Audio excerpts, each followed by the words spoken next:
Fine, just transfer the money. What? You should send the money to her account, she's going through a tough time. But you gave her most of your salary already, didn't you? I don't think that matters. You're so cold.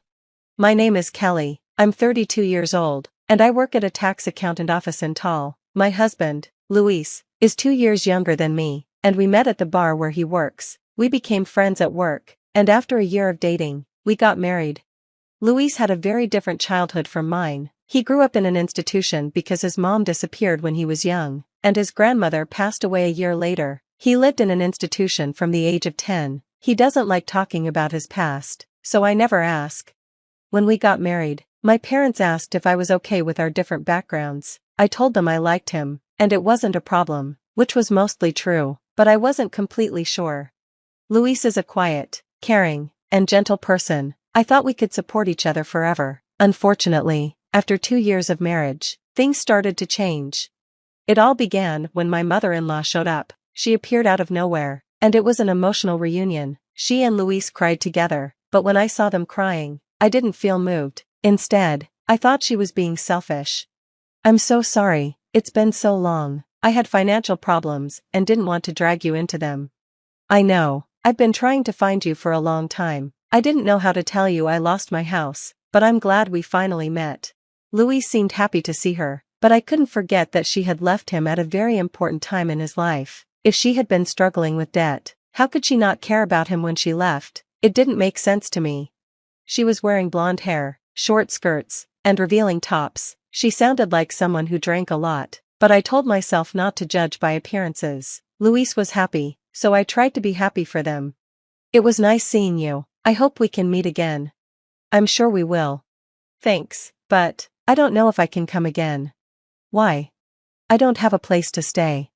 Luis looked at me. I shouldn't do this, but isn't it wrong to tell your son you don't have a place to live? If you really care about your children, you wouldn't burden them. I don't think a mother who disappeared should do this. His look said, let her stay here, please. Fine, I don't like it, but maybe I'm overthinking it. I should help her, I thought. I made eye contact with Luis, agreeing silently. Mom, you can live with us. Really? Thank you. Wow, that was fast. You really know how to act. It's suspicious. Thank you so much. We'll live together from now on.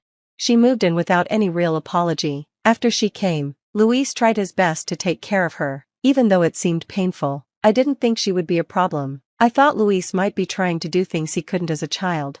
But after 2 weeks, the real her showed up. It happened when Luis went shopping, and I was working late. It was the first time we were alone. So, you're a tax accountant? She asked in a different tone. Yes. You must have a lot of money saved up. I really don't want to talk about this. You talk differently when Luis isn't here. He loves me, you know that. He wouldn't believe anything bad you say about me. By the way, you're making money, right? Can you lend me some? I don't want to. Come on, you should help me. It's only right that someone like you, who makes money, should lend some to people in need. That's how the world works. I've never heard that before. That's why kids today don't understand the world. Hurry up and give me the money. I'm not giving you money. From then on, whenever it was just the two of us, it was always the same conversation. I didn't want to tell Luis because I knew it would cause a fight, so I kept quiet, even though I could tell his mother was taking advantage of him. The first part was tough, but I tried to be patient. However, my patience only lasted for a month. Just when I was about to ask her to leave, she surprised me by saying she was moving out. This felt like a blessing I didn't even expect. Mom, are you really leaving? Yeah. I can't keep bothering you and Kelly. We're not those kinds of people. And you can't stay with us forever. Stop with the pearls. I'm happy about it, thanks. I found a new apartment. They said I don't even need a guarantor. I won't be a bother anymore. That's good. Let me show you. It's only 5 minutes away, so let's take a walk. Luis nervously followed his mom. After that, I started to lose trust in him. Since his mom showed up, my relationship with Luis had been neglected. He always put his mom's needs before mine, and he was pulling away from me. We walked to her new apartment and were shocked by how bad it was. It looked like a shady place, and I think it was even rumored to be haunted. Luis saw it and looked at his mom with tears in his eyes. Mom, please, come back to our home. It's fine, I'm living here now, just visit me if you can. The next day, his mom moved out of our house. But I knew this was all part of her plan. Louise had fallen right into her trap. Kelly, can you help my mom somehow? Why should I? You saw that apartment, don't you feel bad for her? That was just her trick. She's trying to get money from us. I'll never give her anything. Louise has no idea what kind of game she's playing. I'm not giving her any money. Why not? She's rented an apartment, so she must have money. She goes out, so she must be working. She's not working, she's volunteering at a nursing home during the day. Volunteering? That's a lie. I can't believe she's a volunteer. I won't believe it. What's your point? Nothing, I'm just not paying for it. Louise looked at me coldly. Kelly, you're fine as long as things are good for you, right? What do you mean? Kelly, you make more money than I do, and you think I should just listen to you. What are you talking about? When did I say that? It's in the way you act. Mom said it too. She said, Kelly is a little scary. I bet she left because of you. I felt like crying. What did he see in me before? You don't know anything, and now you're blaming me for everything. You don't even know your own mother. Do you know what I've been going through since your mother showed up? Have you ever thought about that? Don't try to make me feel guilty. After that huge argument, our relationship fell apart. We didn't speak for days. Then, a few days later, Louise called me. I answered to see what was going on. You're at work, right? Yeah. I'm really sorry, but I need you to visit my mom. Why? She hurt her leg and is having a hard time. She would really appreciate it if you went to see her, but I can't leave the store today because I have a vendor coming in. It would mean a lot if you could go. All right, I'll go after work, thanks. I sighed when I hung up. Even though things were difficult between us, Louis only called me when it was about his mom. I felt emptier and emptier. I pulled out the divorce papers and stared at them. I guess it's time to end this. After work, I went to the apartment. You're late. My mother-in-law's leg was bandaged. How are you feeling? Not well, that's why you're here. Hurry up and make me some tea. She sat on the sofa and started watching TV. I reluctantly went to the kitchen to make tea. Then I noticed a bank passbook in the cupboard. I glanced at my mother-in-law. She didn't notice. I quietly picked it up and checked the contents. Oh no, I couldn't stop myself from reacting. Shut up, I can't hear the TV. It took me a while to make the tea, but she kept complaining while watching TV. I looked around and saw she had nice teacups and dishes. I started to understand everything. Here's your tea, now I'm leaving. What are you talking about? Where's dinner? Why don't you cook it for yourself? You're the one who's paying for it. I don't think I should. You have plenty of money, don't you? She saw the passbook in my hand and quickly stood up. That's mine, don't you dare not give it back. She tried to reach for it, but there was no way she could reach me since I'm taller. I walked straight to the door, and she glared at me fiercely. Oh, I thought you broke your leg. You were limping just now. Just give it back to me. I left her apartment and went home. Louise greeted me. Thank you for going. My mom must have been in a lot of pain. No, she was fine. No, she couldn't have been. She must have been in pain. Did you give her the money? From the look on his face, he hadn't heard from his mom. What money? You didn't give me any money. No, don't you feel sad when you see your mom hurting? She needs money, and I thought you'd give it to her. So you think I should give her the money? Louise sighed. Fine, just transfer the money. What? You should send the money to her account. You know she's struggling. You gave her most of your salary, didn't you? I don't think that's necessary. You're so cold. I thought you'd understand after seeing your mom in pain. I've wasted so much time thinking about it. What have you been thinking about? Your mother's been pretending to be weak, because you're not nice at all. This is the only way she can get anything from us. I didn't know what else to say. I threw the passbook at Louise. Look at this. Do you still think she's poor? Wake up. What do you mean? Why does she have $70 million? She has money, but she keeps trying to get more from us.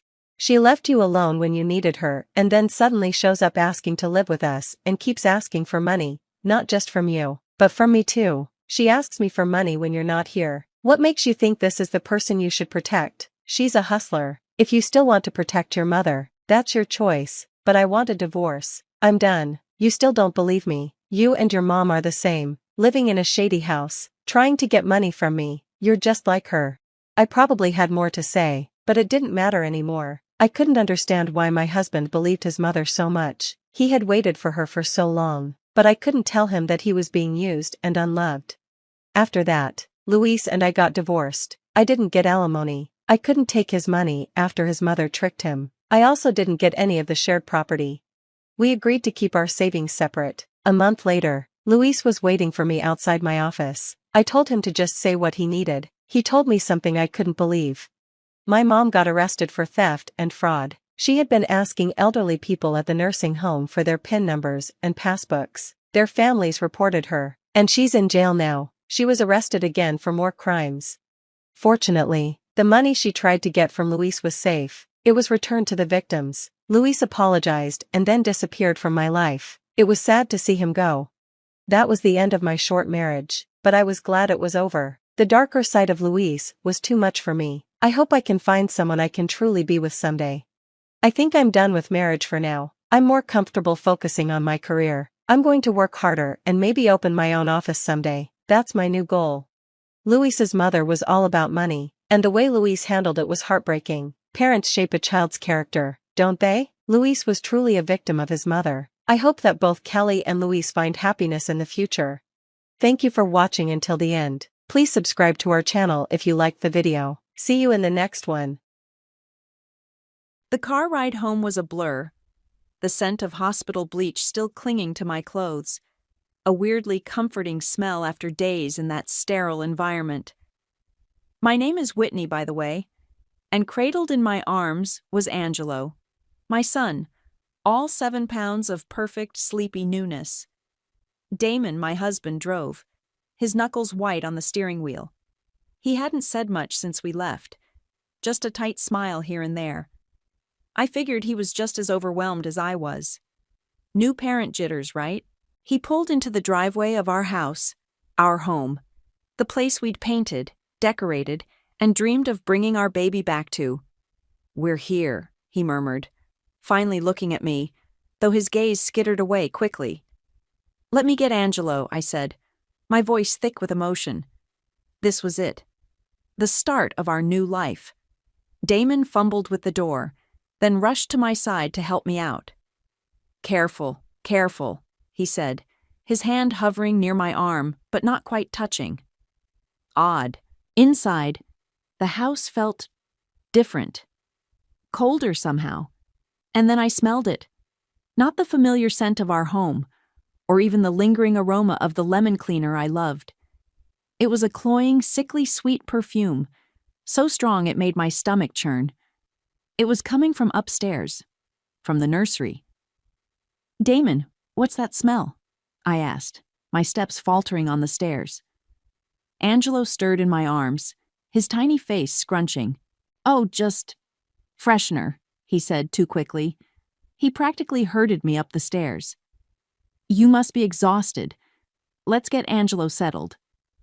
My heart began to thud a nervous rhythm against my ribs.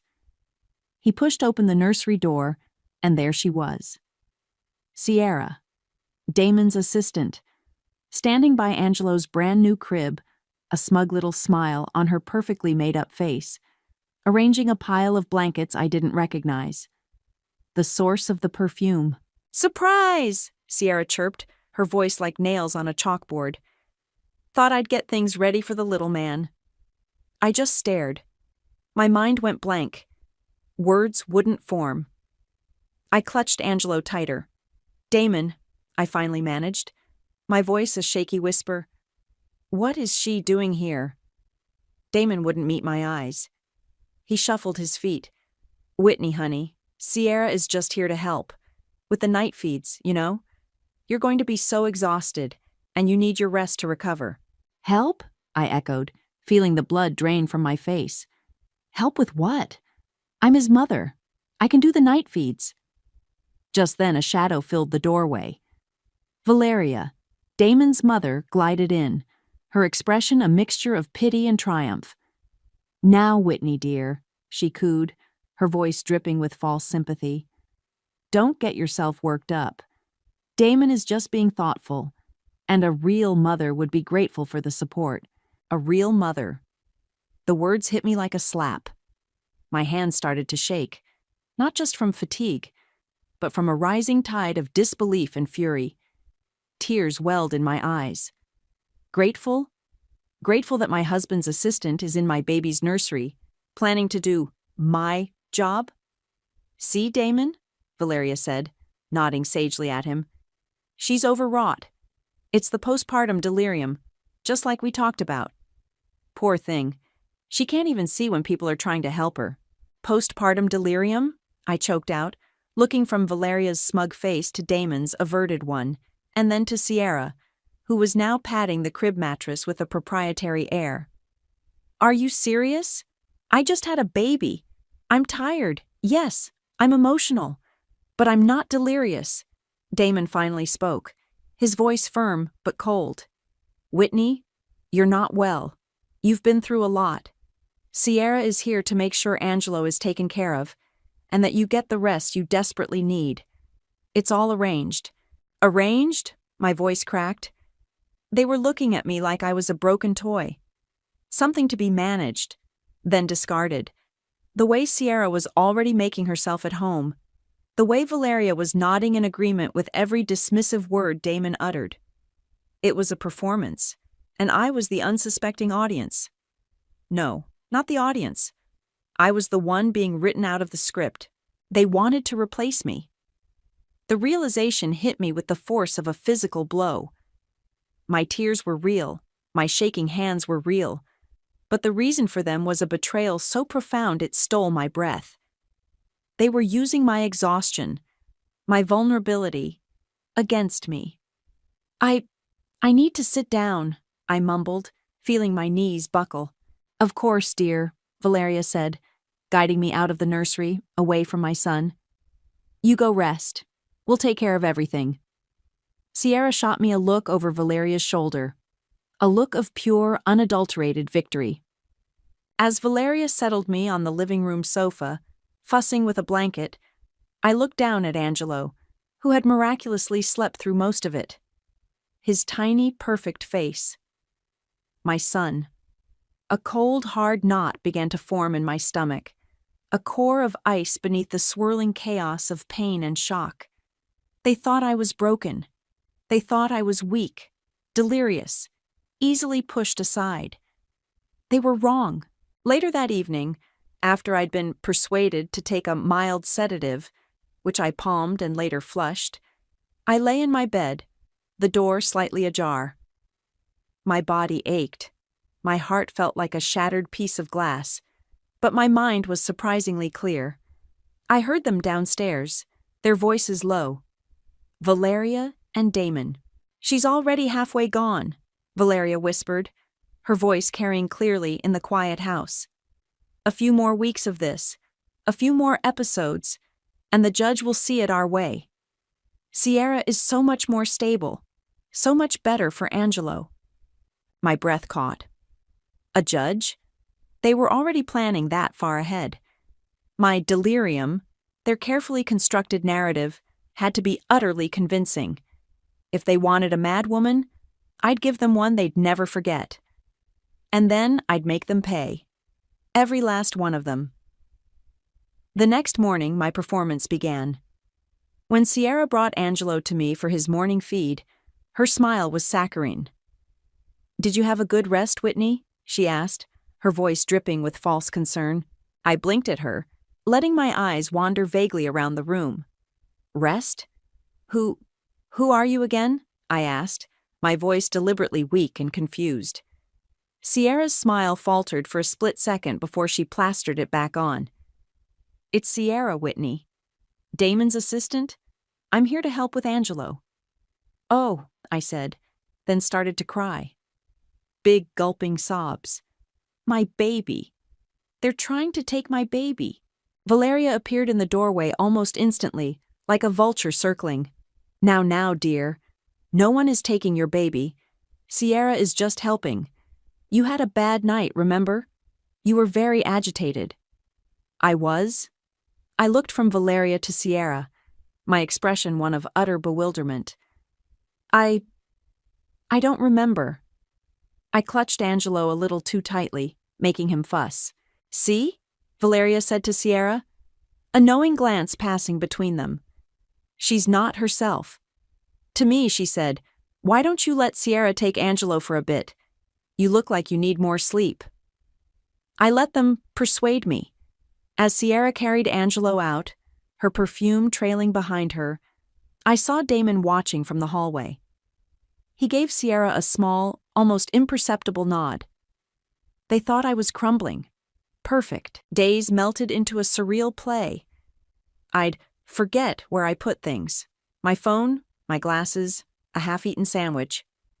I'd burst into tears at the dinner table for no apparent reason, then stare blankly when they asked what was wrong.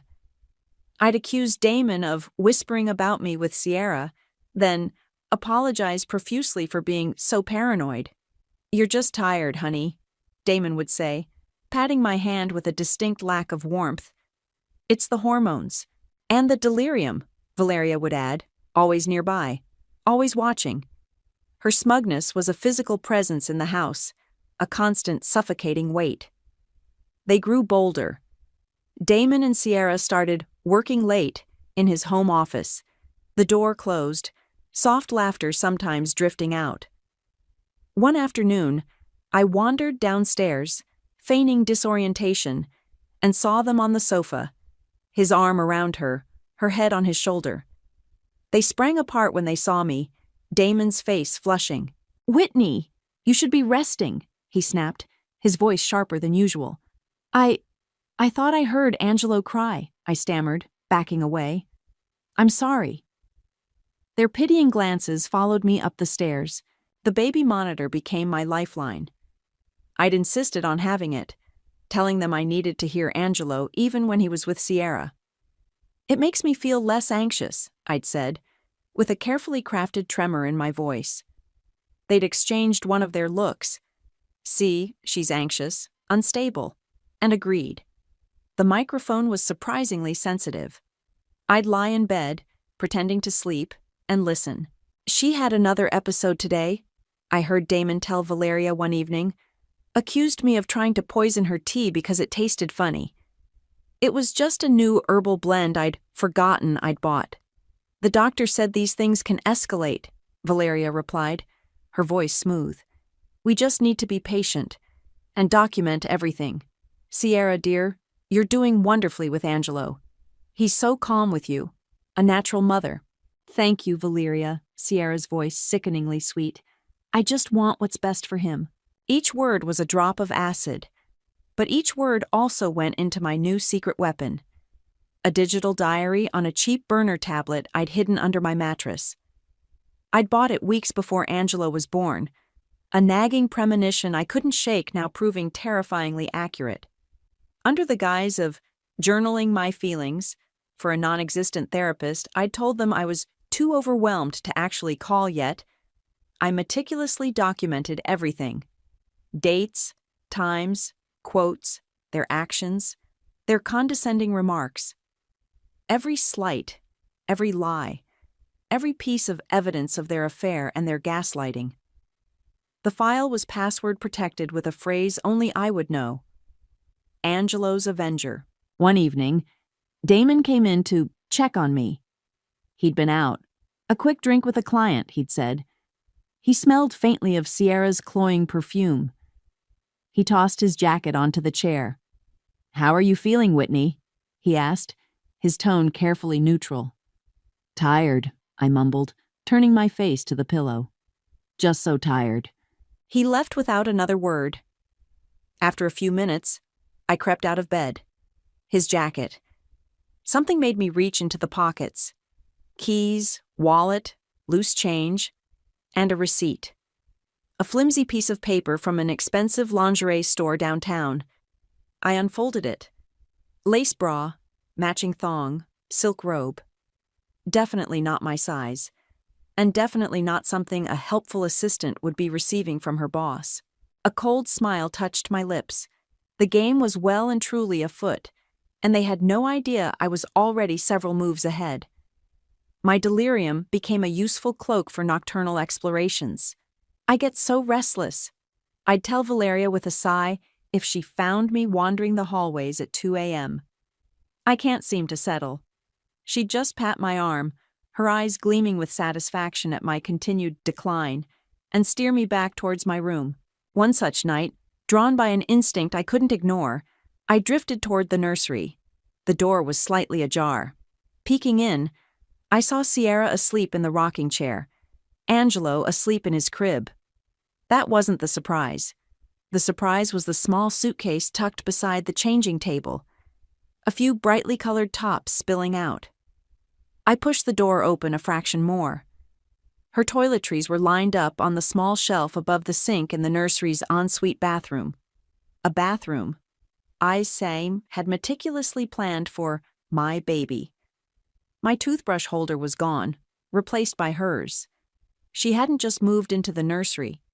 She'd colonized it. Damon's work dinners with Sierra became more frequent, stretching later and later into the night. Big project. Lots to finalize, he'd say breezily if I dared to ask, my voice laced with the paranoid edge they'd come to expect. But you smell like her perfume, Damon, I'd whisper, tears welling on cue. Whitney, don't start, he'd snap, his patience wearing thin, which was exactly what I wanted. You're imagining things. Sierra's a colleague. That's it. But the late nights? We're working. What part of that don't you understand? He'd sigh dramatically. Honestly, this is exhausting. I'm trying to provide for my family, and all I get is suspicion. His dismissals, his increasingly flimsy excuses, were all dutifully recorded on the voice memo app on my burner phone, which I kept tucked into the waistband of my pajamas. I'd accidentally leave it recording during our conversations. The audio quality wasn't perfect, but his contempt and my feigned confusion came through loud and clear. One evening, Valeria offered me my nighttime tea. "This will help you sleep, dear," she said, her smile not quite reaching her eyes. "You've been so on edge." I took the cup, my hand trembling convincingly. "Thank you, Valeria. You're so kind to me." As she turned away, I pretended to take a sip, then carefully palmed the small white pill I'd seen her subtly drop into the steaming liquid when she thought I wasn't looking. Later, I flushed it. That night, I feigned deep, untroubled sleep, my breathing even, my body still. The house was quiet. Too quiet. I slipped out of bed, my bare feet silent on the carpeted hallway. Their voices, low and conspiratorial, drifted up from the kitchen. Valeria and Sierra. "He's finally realizing how much better you are for him, for Angelo," Valeria was saying, her voice laced with smug satisfaction. "It was always meant to be this way. Your family, dear. Blood is thicker than water, and certainly thicker than whatever temporary infatuation he had with her." Sierra murmured something I couldn't quite catch, but Valeria's next words were chillingly clear. "Don't you worry your pretty little head about Whitney. She's practically a ghost already. Another few weeks, and Damon will be free to have the life he deserves, with a woman who truly understands him, and a mother for Angelo, who isn't broken." Family? Sierra was family? My mind raced. How? The opportunity came a few days later. Valeria was in the garden, supervising a landscaper Damon had hired to tidy things up. Her iPad lay on the kitchen counter, unlocked. She was always so careless, so confident in her control. My heart hammered against my ribs. I glanced around. Damon was supposedly on a conference call in his office. Sierra was napping with Angelo. My fingers flew across the screen, opening her email. I searched for Sierra's name. My breath hitched. There it was. An email chain, not with Sierra, but with a woman named Carol, Sierra's mother. The dates went back nearly a year, before Angelo was even conceived. "Sierra is the perfect choice, Cynthia," Carol had written to Valeria, Valeria's first name, which I rarely heard.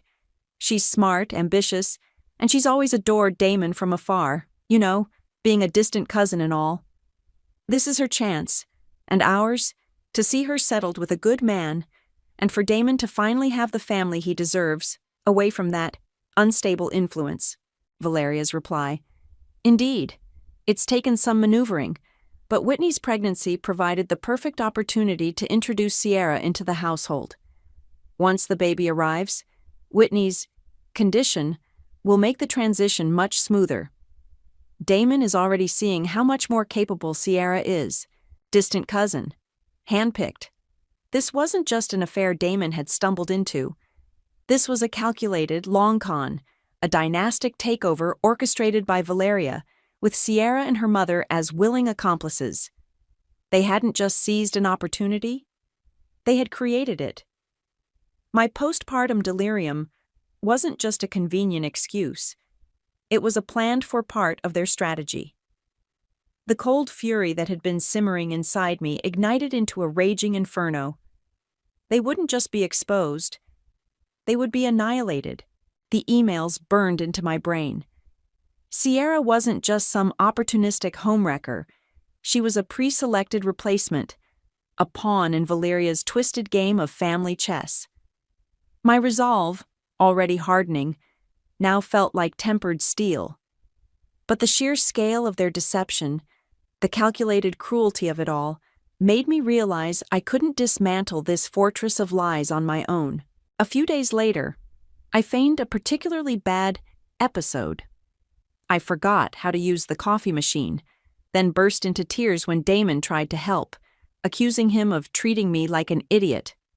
I think I need to see Dr. Evans, I sobbed, naming my OB-GYN. Maybe she can help me. I feel like I'm losing my mind. Valeria and Damon exchanged a quick, triumphant glance. Of course, dear, Valeria said smoothly. That's a very good idea. But you're in no state to drive. Perhaps your sister could take you? Rachel always did have a calming effect on you. Perfect. That was exactly what I'd hoped they'd suggest. Yes, I whispered. Rachel, can you call her? I don't think I can. I let my voice trail off, my hand fluttering weakly. My sister Rachel arrived an hour later, her face etched with concern as Damon and Valeria gave her a heavily edited version of my condition.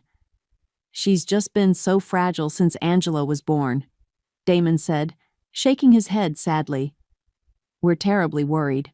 In the car, once we were safely away from the house, the dam broke. Rachel, they're trying to take Angelo from me, I choked out, the words tumbling over each other as I relayed the whole nightmarish story. Sierra, the delirium, Valeria's plotting, the emails.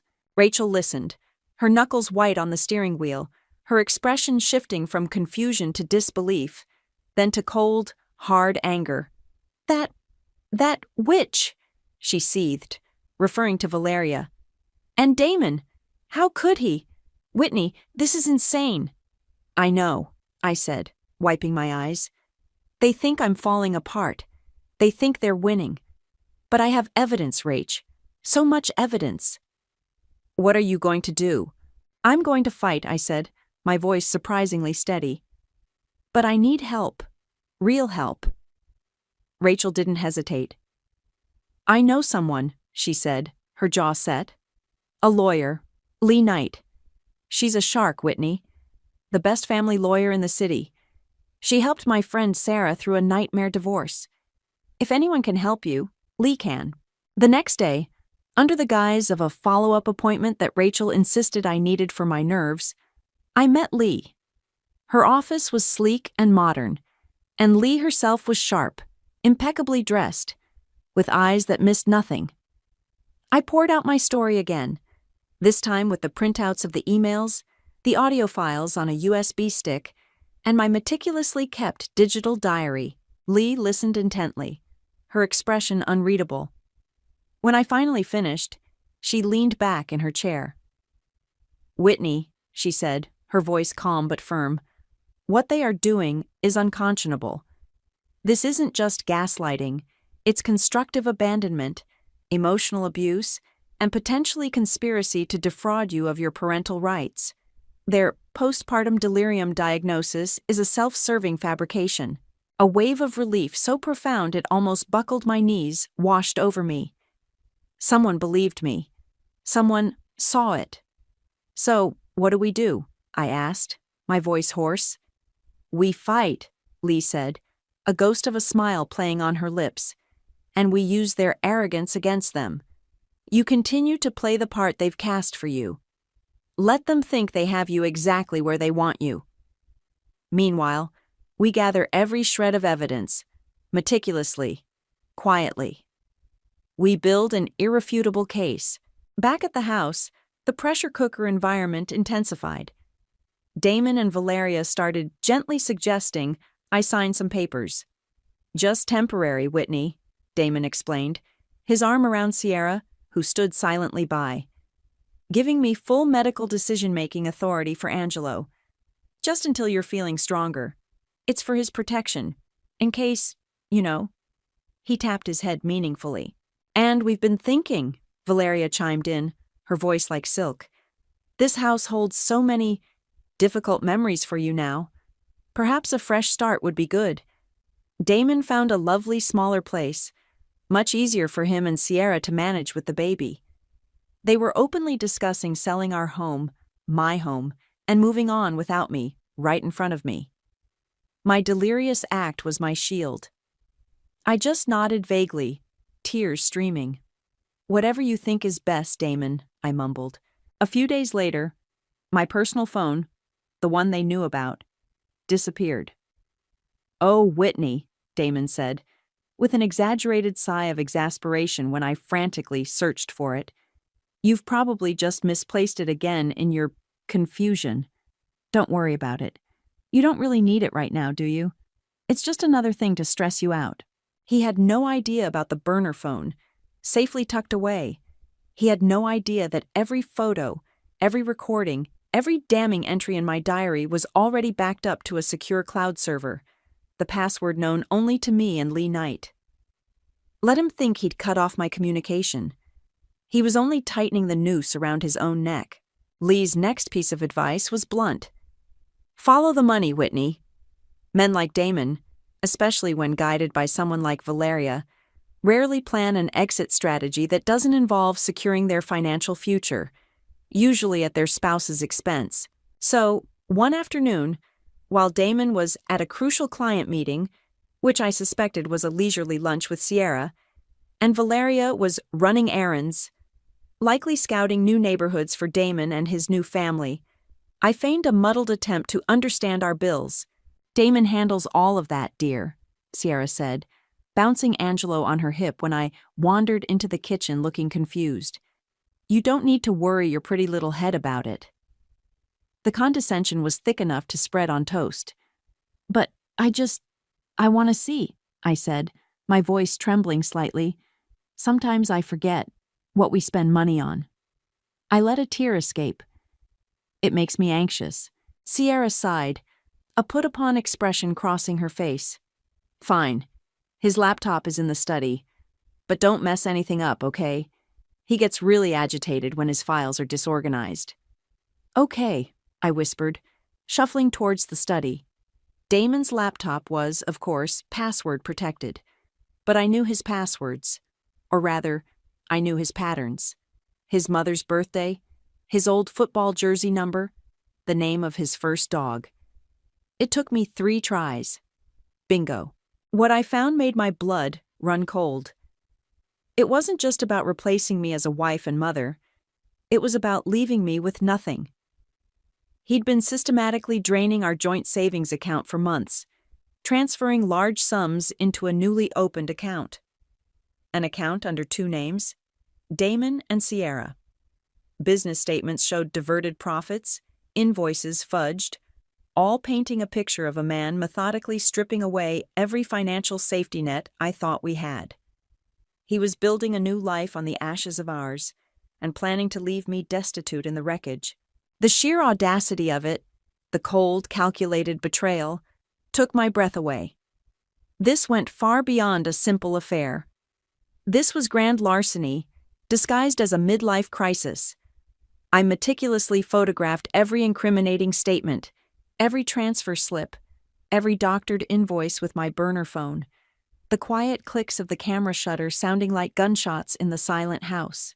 As I was closing down the files, a flicker of movement outside the study door caught my eye. Sierra. She was standing there, watching me, her expression unreadable. Had she heard the clicking? Just trying to understand, I stammered, quickly closing the laptop, my heart pounding. She didn't say anything for a moment, just looked at me, then at the laptop, then back at me. Then a strange thing happened. A flicker of something. Was it doubt? Fear? Crossed her face. "Valeria's on her way back," she said, her voice flat, devoid of its usual saccharine sweetness. "You should probably go back to your room." She turned and walked away without another word. It was a small thing, but it planted a seed.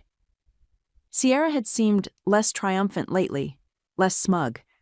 I'd caught her arguing quietly with Damon a few times, her voice sharp, his placating.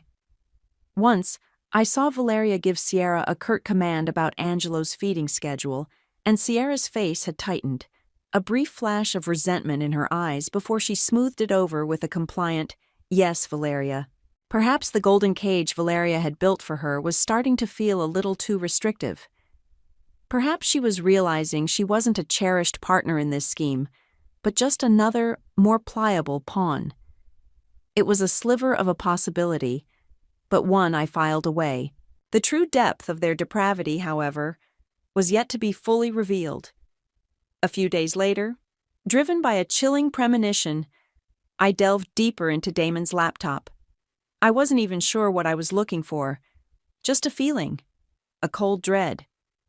I found it buried in a nested series of folders, innocuously labeled contingency plans. It wasn't just about custody. It wasn't just about money. It was about my freedom.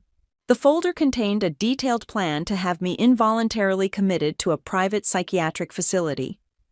There were scanned doctor's notes, clearly fabricated, detailing my supposed rapidly deteriorating mental state.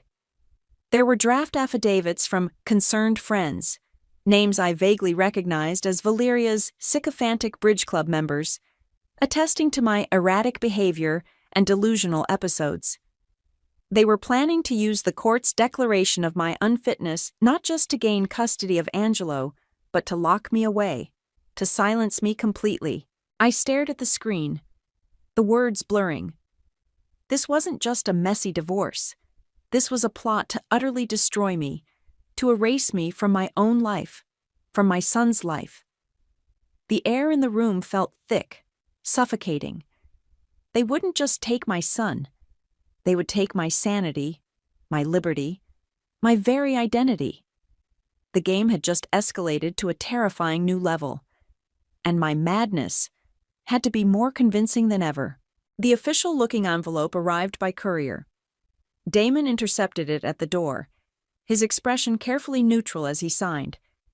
He brought it into the living room, where I was listlessly staring out the window, Angelo asleep in the bassinet beside me. Valeria and Sierra were there too, a united front of false sympathy. "Whitney," Damon began, his voice gentle, the kind one uses with a frightened animal or a very small child. "There's something we need to discuss." He held out the envelope. I looked at it, then at him, my eyes wide and confused. What is it?" "It's from our lawyer, dear," Valeria said, stepping forward. "It's about Angelo." Sierra shifted uncomfortably, her gaze fixed on a point just past my shoulder. She looked pale. Damon opened the envelope and took out the documents. "Whitney, we've had to make a very difficult decision," he said, his voice laced with feigned sorrow. "For Angelo's sake, and for yours, really." He laid the papers on the coffee table. Summons, petition for full custody, affidavits. My name, my severe postpartum psychosis, my inability to care for myself or the child, all spelled out in cold legal jargon. "We're filing for full custody of Angelo," Damon stated, his eyes for once meeting mine directly. They were cold, devoid of any emotion save for a chilling resolve. "You need professional help, Whitney. Serious help. You're not well enough to look after him." This was it. The moment they'd been working towards. The culmination of their gaslighting, their manipulation. I stared at the papers, then at their faces. Damon, the picture of a heartbroken husband forced to make an impossible choice. Valeria, radiating smug triumph disguised as concern. Sierra, looking like she might be sick, but standing her ground beside Damon. Then, I gave them the performance of a lifetime. My breath hitched. A low moan escaped my lips. My eyes filled with tears. Real ones this time, fueled by a potent cocktail of rage and adrenaline. I snatched up the papers, my hands shaking violently. No, you can't," I shrieked, the sound raw and desperate. "He's my baby. You can't take him from me." I jumped up, stumbling, clutching the papers to my chest. "You're lying. I'm fine. I'm his mother." I backed away from them, my eyes wild. "You're trying to trick me. You're all against me." "Whitney, calm down," Damon said, taking a step towards me, his hands outstretched placatingly. "Stay away from me," I screamed, shrinking back. I let the papers scatter to the floor. "You hate me. You all hate me." I sank to my knees, dissolving into racking hysterical sobs, rocking back and forth. "My baby, my baby, my baby." Valeria exchanged a significant look with Damon. "See?" her expression clearly said. "She's completely unhinged. They let me cry for a while. Then Valeria gently helped me to my room, clucking about how this was all too much for my fragile state. They were so confident, so sure they had won. Little did they know, Lee Knight had already filed our counter-petition that very morning. A petition loaded with every piece of evidence I had painstakingly gathered. Audio recordings, financial statements, copies of Valeria's emails, screenshots of the contingency plan to have me committed. It was a mountain of their deceit, ready to avalanche down on them. The days leading up to the hearing were a blur. Outwardly, I was a wreck, barely eating, prone to sudden weeping fits, forgetting conversations moments after they happened. Inwardly, I was a coiled spring of anticipation. Lee and I had several quiet, intense strategy sessions via burner phone calls when I was napping or too distressed to leave my room. We went over every detail, every piece of evidence, ensuring it was irrefutable, undeniable. "They're going to paint you as completely unstable," Lee warned. "You need to be prepared for that. Their entire case rests on it." "Let them," I'd said, my voice cold. "The crazier they make me sound, the harder they'll fall when the truth comes out." I spent hours just looking at Angelo, sleeping peacefully in his crib, oblivious to the storm raging around him. His tiny, perfect face, his little sighs, the way his fingers curled around mine. He was my anchor, my reason, my strength. For him, I would walk through fire. For him, I would become the monster they thought I was, then turn that monstrosity back on them tenfold. The night before the hearing, I was helping Valeria clear the dinner dishes, my movements slow and clumsy. She was humming, a self-satisfied little tune. "Damon promised me," I said, my voice barely a whisper, my eyes downcast, as if sharing a precious secret hope. "He promised we'd always be a family. Me, him, and Angelo." Valeria stopped humming. She turned, a look of pity mixed with utter disdain on her face. Then she laughed. A short, sharp, dismissive sound. "Oh, Whitney," she said, shaking her head. "You poor, delusional girl." That laugh, that single arrogant sound.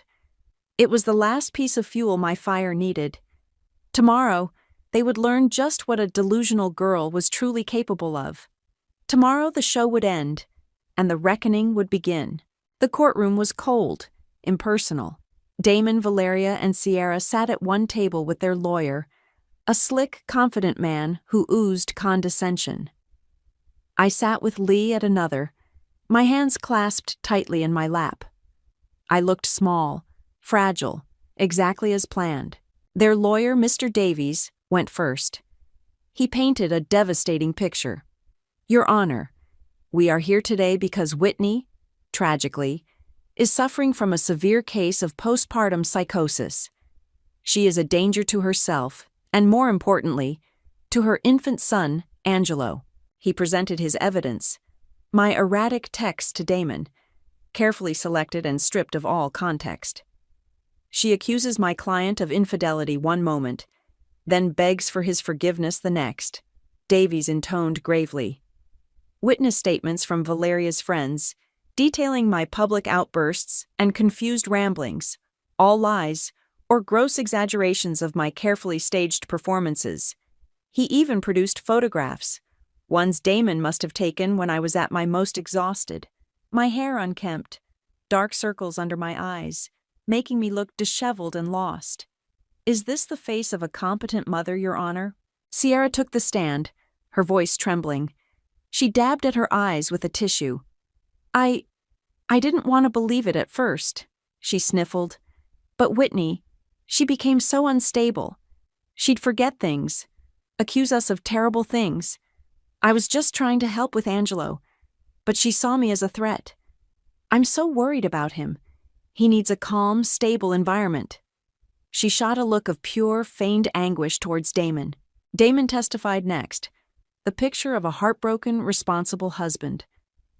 I love my wife, Your Honor, he said, his voice thick with emotion. But I love my son more. And Whitney she's not the woman I married. Not anymore. This is the hardest thing I've ever had to do, but I have to protect Angelo. I watched them, my expression carefully blank, occasionally letting a tear trace a path down my cheek. They were good. I had to give them that. Their narrative was seamless, convincing. I saw the judge, a stern-faced woman in her 50s, looking at me with a mixture of pity and concern. Then, it was Lee's turn. She rose, calm and composed. Your Honor, she began, her voice clear and steady, what you have just heard is a meticulously crafted fiction, designed to defraud my client of her child, her home, and her sanity. We will now present the truth.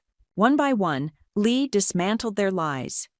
She played the audio recordings, Damon's dismissive, gaslighting responses to my paranoid questions, Valeria and Sierra's hushed kitchen conversation about me being a ghost already, and Sierra being family.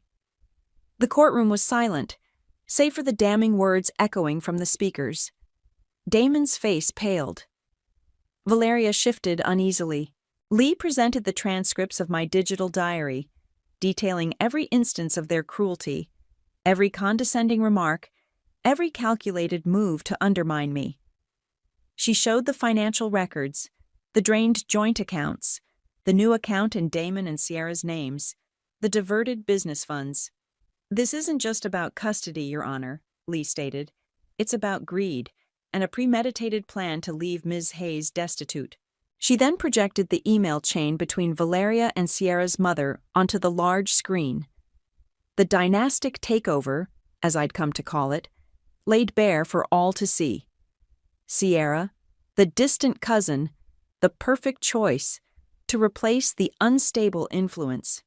Sierra stared at the screen, her face ashen, then buried her face in her hands, genuine sobs racking her body this time.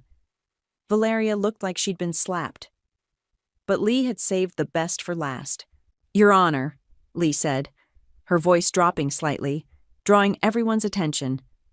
My client, fearing for her safety and suspecting she was being manipulated in ways she couldn't yet prove, took certain precautions. This included installing a discreet security camera in her living room.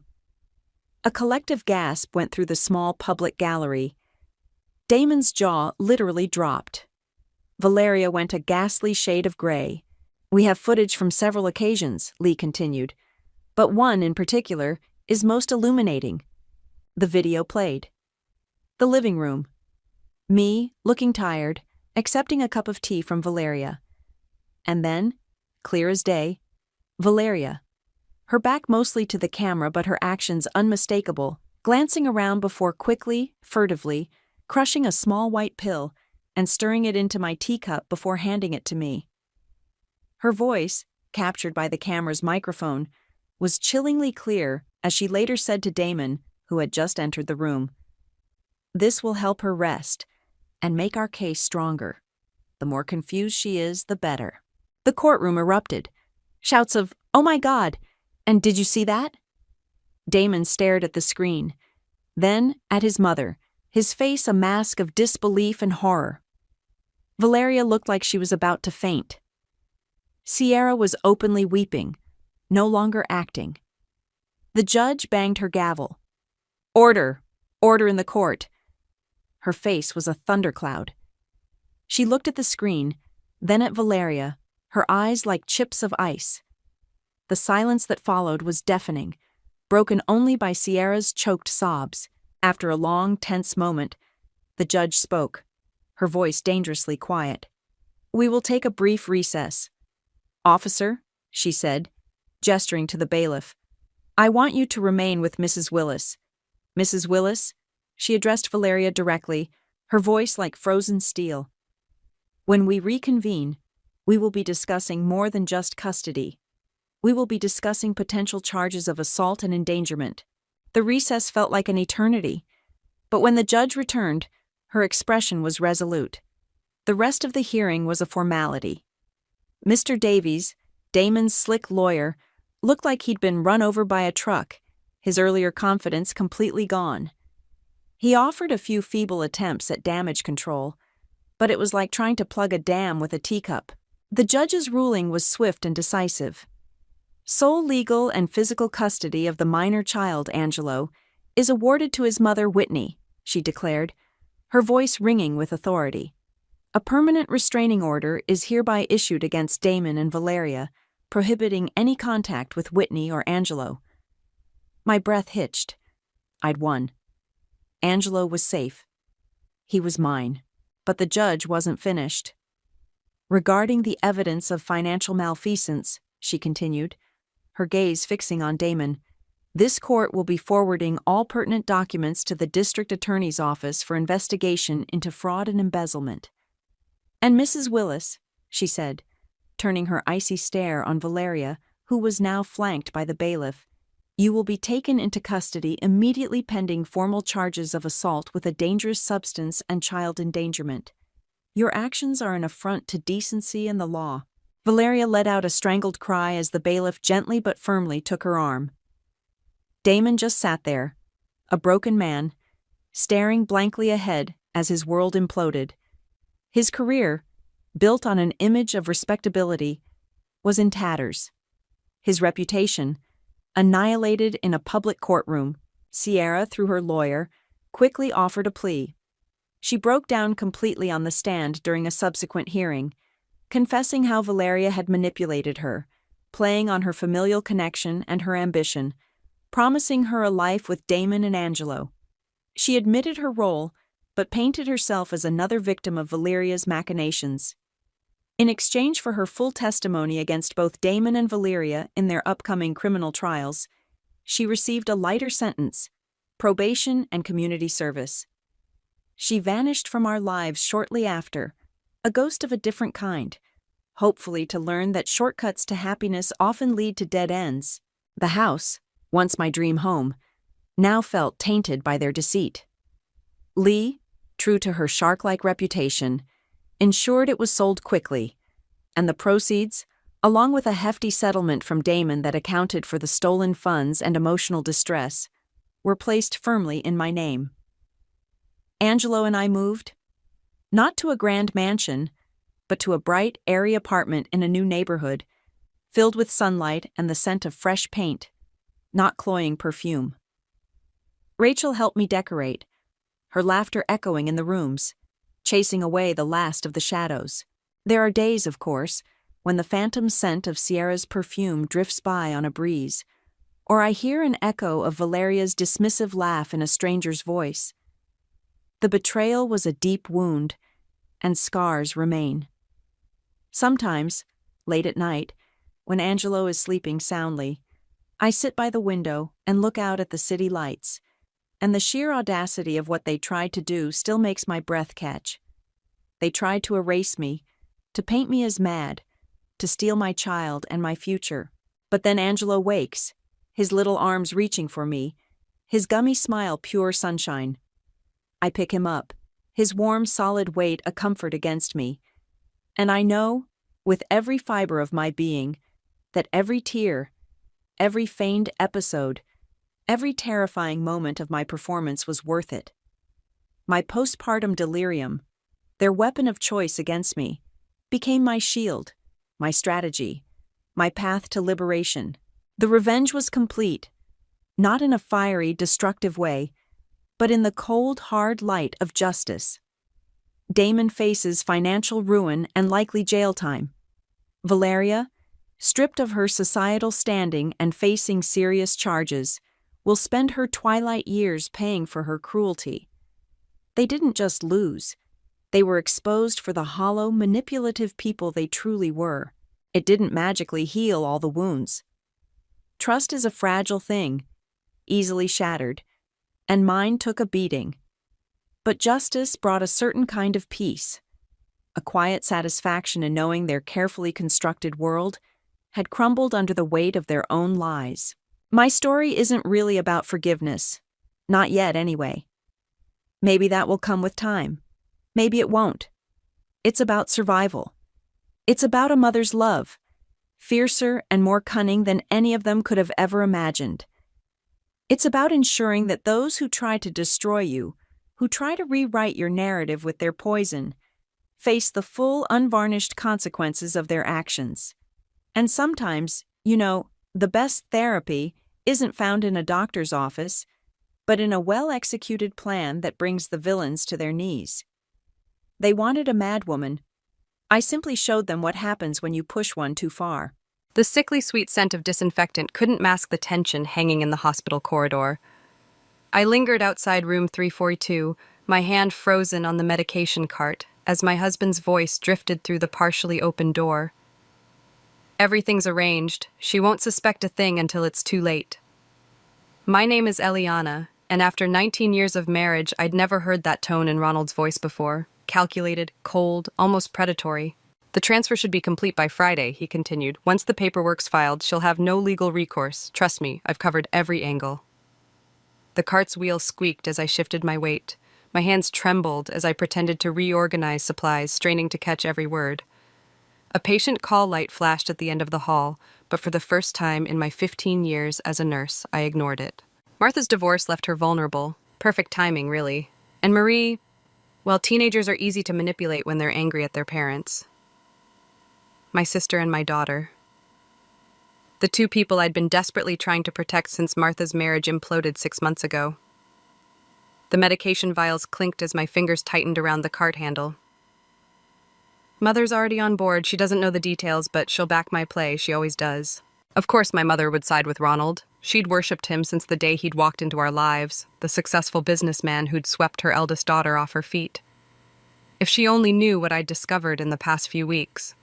The missing funds from our joint accounts, the secret meetings, the whispered phone calls.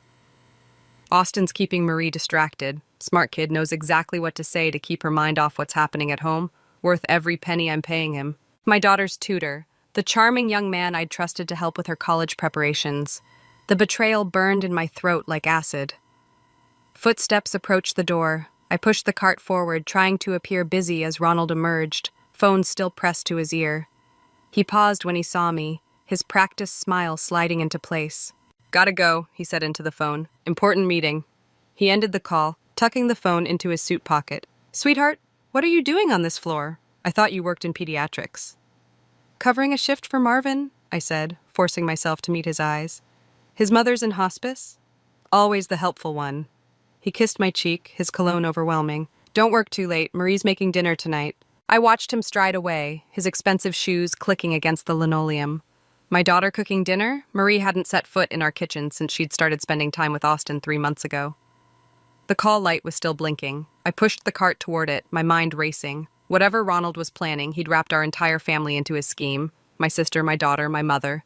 Even Marie's tutor was involved. In the supply closet, I pulled out my phone with shaking hands and called the one person I could still trust. "Marvin, I need your help." My voice cracked. "Remember when you said something felt off about Ronald's investment proposal for the hospital pension fund? I think I just found out why." The line went quiet for a moment. "What do you need?" he finally asked. "Access to the hospital's financial records. And—" I hesitated, knowing this request would change everything. "I need you to help me destroy my husband before he destroys our family." Another pause. "Come to my office after your shift. Bring everything you've found so far." I ended the call and leaned against the metal shelving, my heart pounding. The game Ronald was playing had rules I didn't understand yet, but I was done being a pawn. It was time to become a player. The call light blinked again, more urgent now. I straightened my scrubs and took a deep breath. First, I had patients to care for. Then, I had a family to save. The financial records spread across Marvin's desk told a story of calculated deception. Each transaction, each transfer painted a clearer picture of Ronald's scheme. But it was my sister's text that made my blood run cold. "Marie's not at my place," Martha wrote. "She said she was staying with me tonight." I gripped the edge of Marvin's desk. "I need to go." "Wait." Marvin's hand hovered over a document. "Look at these timestamps. The transfers to Austin's account started 3 months ago, right when Marie's grades began slipping." The pieces clicked together with nauseating clarity. That's when I hired him as her tutor. $2,000, weekly payments. Marvin tapped the screen. "That's not tutoring money." My phone buzzed again. Martha. "Found her. She's at that new cafe on 5th with Austin." "Keep watching them," I texted back. "I'm on my way." The cafe was packed with evening customers when I arrived. Through the window, I spotted my sister hunched in a corner booth, pretending to read a magazine. 3 tables away, Marie sat with Austin, her face animated as she gestured with her hands. The same way I used to at her age, when everything felt possible and adults were just obstacles to be overcome. "She's been here an hour," Martha whispered as I slid into her booth. "He keeps showing her something on his phone. She looks excited." I studied Austin's body language, the calculated way he leaned forward, how his eyes darted to the door every few minutes. "Has Ronald called?" "Twice. I covered for her." Martha's fingers drummed against her coffee cup. "Eliana, there's something else. Elijah called me this morning." The mention of her ex-husband's name made me turn. "What did he want?" "He asked about Ronald, specific questions about his business practices, his partners." She lowered her voice. "He said he's been investigating him for months, that Ronald's involved in something bigger than we realize." At Marie's table, Austin stood suddenly, heading toward the restroom. His phone lay face up on the table. "Watch my purse," I said, standing. "Eliana, don't—" But I was already moving, timing my path to intersect with Marie's table. My daughter's eyes widened as I approached. "Mom, what are you—" I snatched Austin's phone, my fingers flying over the screen before it could lock. Messages, recent calls, photos. "Hey!" Austin's voice cut through the cafe chatter. "What do you think you're doing?" The last opened message thread caught my eye, from Ronald. "Keep her occupied, whatever it takes." Marie grabbed for the phone. "Mom, stop it! You're embarrassing me!" I held the device out of reach, scrolling frantically. More messages appeared. Dates, times, instructions. A photo of bank documents. My signature forged. Austin reached us, his charm replaced by something harder.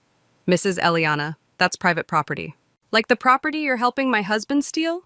The words came out sharp enough to draw stares from nearby tables. The tutoring was just a cover, wasn't it? What's he paying you to manipulate my daughter? Marie stood so quickly her chair toppled. "He's not manipulating me. Austin's the only one who actually listens to me, who treats me like an adult." Marie. But she was already pushing past me, tears streaming down her face. Austin moved to follow her. I grabbed his arm. "Touch my daughter again, and I'll make sure every college in the state knows what kind of tutor you really are." His mask slipped for just a moment, revealing something ugly underneath. "Careful, Eliana. You don't want to make an enemy of your husband's friends." Martha appeared at my side as Austin retrieved his phone and left. Marie took off toward the bus stop. "Want me to follow her?" I shook my head, watching my daughter's retreating figure through the window. "She'll go home. She has to keep up appearances for Ronald." What are you going to do? The cafe's overhead lights flickered, casting strange shadows across the empty table where my daughter had sat, plotting with my enemies. I'm going to talk to Elijah. If he's been investigating Ronald, he must have found something we can use. Be careful, Martha warned. Elijah's not exactly stable since the divorce. Neither am I. I gathered my purse, my mind already racing ahead to the next move in this dangerous game. Not anymore. The hospital's administrative files filled Marvin's computer screen, each document more damning than the last. My hands trembled as I read the numbers. Pension funds diverted, investment accounts drained, employee savings vanished into shell companies. Ronald's been systematically stealing from the hospital for years, Marvin said, his voice tight. But here's where it gets worse. He pulled up another document. Your signature's on half these authorizations. That's impossible. I know you didn't, but someone did. He pointed to a date. This one was signed while you were in surgery with that trauma case last month, remember? The 6-hour procedure? The room seemed to tilt sideways. He's setting me up to take the fall. There's more, Marvin hesitated. The board's launching an investigation. Your name's already been flagged. A knock at the office door made us both jump. The handle turned before we could respond, and my mother's caregiver stepped in. Jason? I straightened. What are you doing here? Your mother sent me. His usually calm face was etched with concern. She needs you at the house, now. I can't just... Ronald's there, he cut in, with Marie. The drive to my mother's house was a blur. Jason's car weaved through traffic as he spoke in low tones. They arrived an hour ago. Ronald was agitated, started talking about moving assets, protecting the family. Your mother seemed confused, but she kept agreeing with everything he said. And Marie? Silent, wouldn't look at anyone. He gripped the steering wheel tighter. There's something else. A man showed up just before I left, said his name was Elijah. Martha's ex-husband. My chest tightened. What did he want? Don't know. Your mother wouldn't let him in, but he said he'd wait. The scene at the house was worse than I'd imagined. Elijah stood in the driveway, arguing with my mother. Ronald's voice boomed from inside. Marie sat on the front steps, her face buried in her phone. You have no right to be here, my mother shouted at Elijah. Haven't you caused enough damage? Show her the papers, Elijah called when he saw me. Show her what her precious son-in-law's been doing with her foundation's money. Ronald appeared in the doorway. Eliana, don't listen to him. He's trying to destroy our family. Like you destroyed mine? Elijah advanced. Tell them how you really made your fortune. Tell them about the families you bankrupted. Mom? Marie's voice cracked. What's happening? I moved toward my daughter, but Ronald got there first. Go inside, sweetheart. This doesn't concern you. Everything concerns her, I said, including what you're paying Austin to do. The color drained from Ronald's face. Behind him, my mother gasped. You're all being manipulated, Ronald recovered quickly. Elijah's bitter about his divorce. He's turning you against me. The offshore accounts, Elijah interrupted. The forged documents, the missing pension funds. Should I keep going? Marie stood suddenly. Austin said you were helping him start a business. That's what the money was for. Marie, Ronald reached for her. Don't touch her. The words came out like ice. Don't you dare touch our daughter. Silence fell. Even the birds seemed to stop singing. Show them, Elijah pressed. Show them what I found. I pulled out my phone, opened the files Marvin had sent. Mother, look at these. Really look. But my mother backed away. I don't want to see anything he's given you. Ronald's protected this family. He's been stealing from you for years, Jason spoke up. Everyone turned. He stepped forward, pulled an envelope from his jacket. I've been watching, documenting everything. The late-night calls, the mysterious visitors, the papers he makes you sign without reading. Ronald's mask cracked. For just a moment, I saw the truth. The desperation, the fury, the fear. Marie, I said softly, check your phone, the last message from Austin. She did. Her face crumpled as she read. I trusted you, she whispered to Ronald. Then she ran inside. This isn't over, Ronald snarled, but his eyes darted between faces, calculating odds, measuring loyalty. No, I agreed. It's just beginning. The front door slammed as Elijah stepped closer, a predatory gleam in his eyes. Should I tell them about Singapore, or shall you? Ronald's face went ash gray. Whatever Singapore meant, it was the key to everything. And suddenly I knew, this wasn't just about money anymore. This was about survival. The Singapore files lay scattered across Elijah's kitchen table like pieces of a shattered mirror, each fragment reflecting a different angle of Ronald's deception.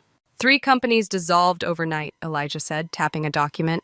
48 employees left without severance. 1 man lost everything: his house, his savings. 2 weeks later, he drove his car off a bridge. My throat tightened. And Ronald? Walked away with millions, the same pattern he's using now with the hospital pension fund. He slid another paper forward. But here's what makes it personal. Martha's trust fund was part of that deal. The kitchen clock ticked loudly in the silence. Outside, rain peppered the windows, distorting the streetlights. "Why are you showing me this?" I asked. "Because Ronald's about to do it again, but this time—" Elijah's phone buzzed. He checked it, his expression darkening. "Your mother's called an emergency family meeting, tonight." My own phone lit up with the message. Dinner at 7, attendance mandatory, my mother's way of maintaining the illusion of control. "She's choosing sides," I said. "She already has." Elijah gathered the papers. "Ronald's convinced her to transfer her estate into a new trust, one he controls." The doorbell rang, making us both jump. Through the rain-streaked glass, I recognized Jason's silhouette.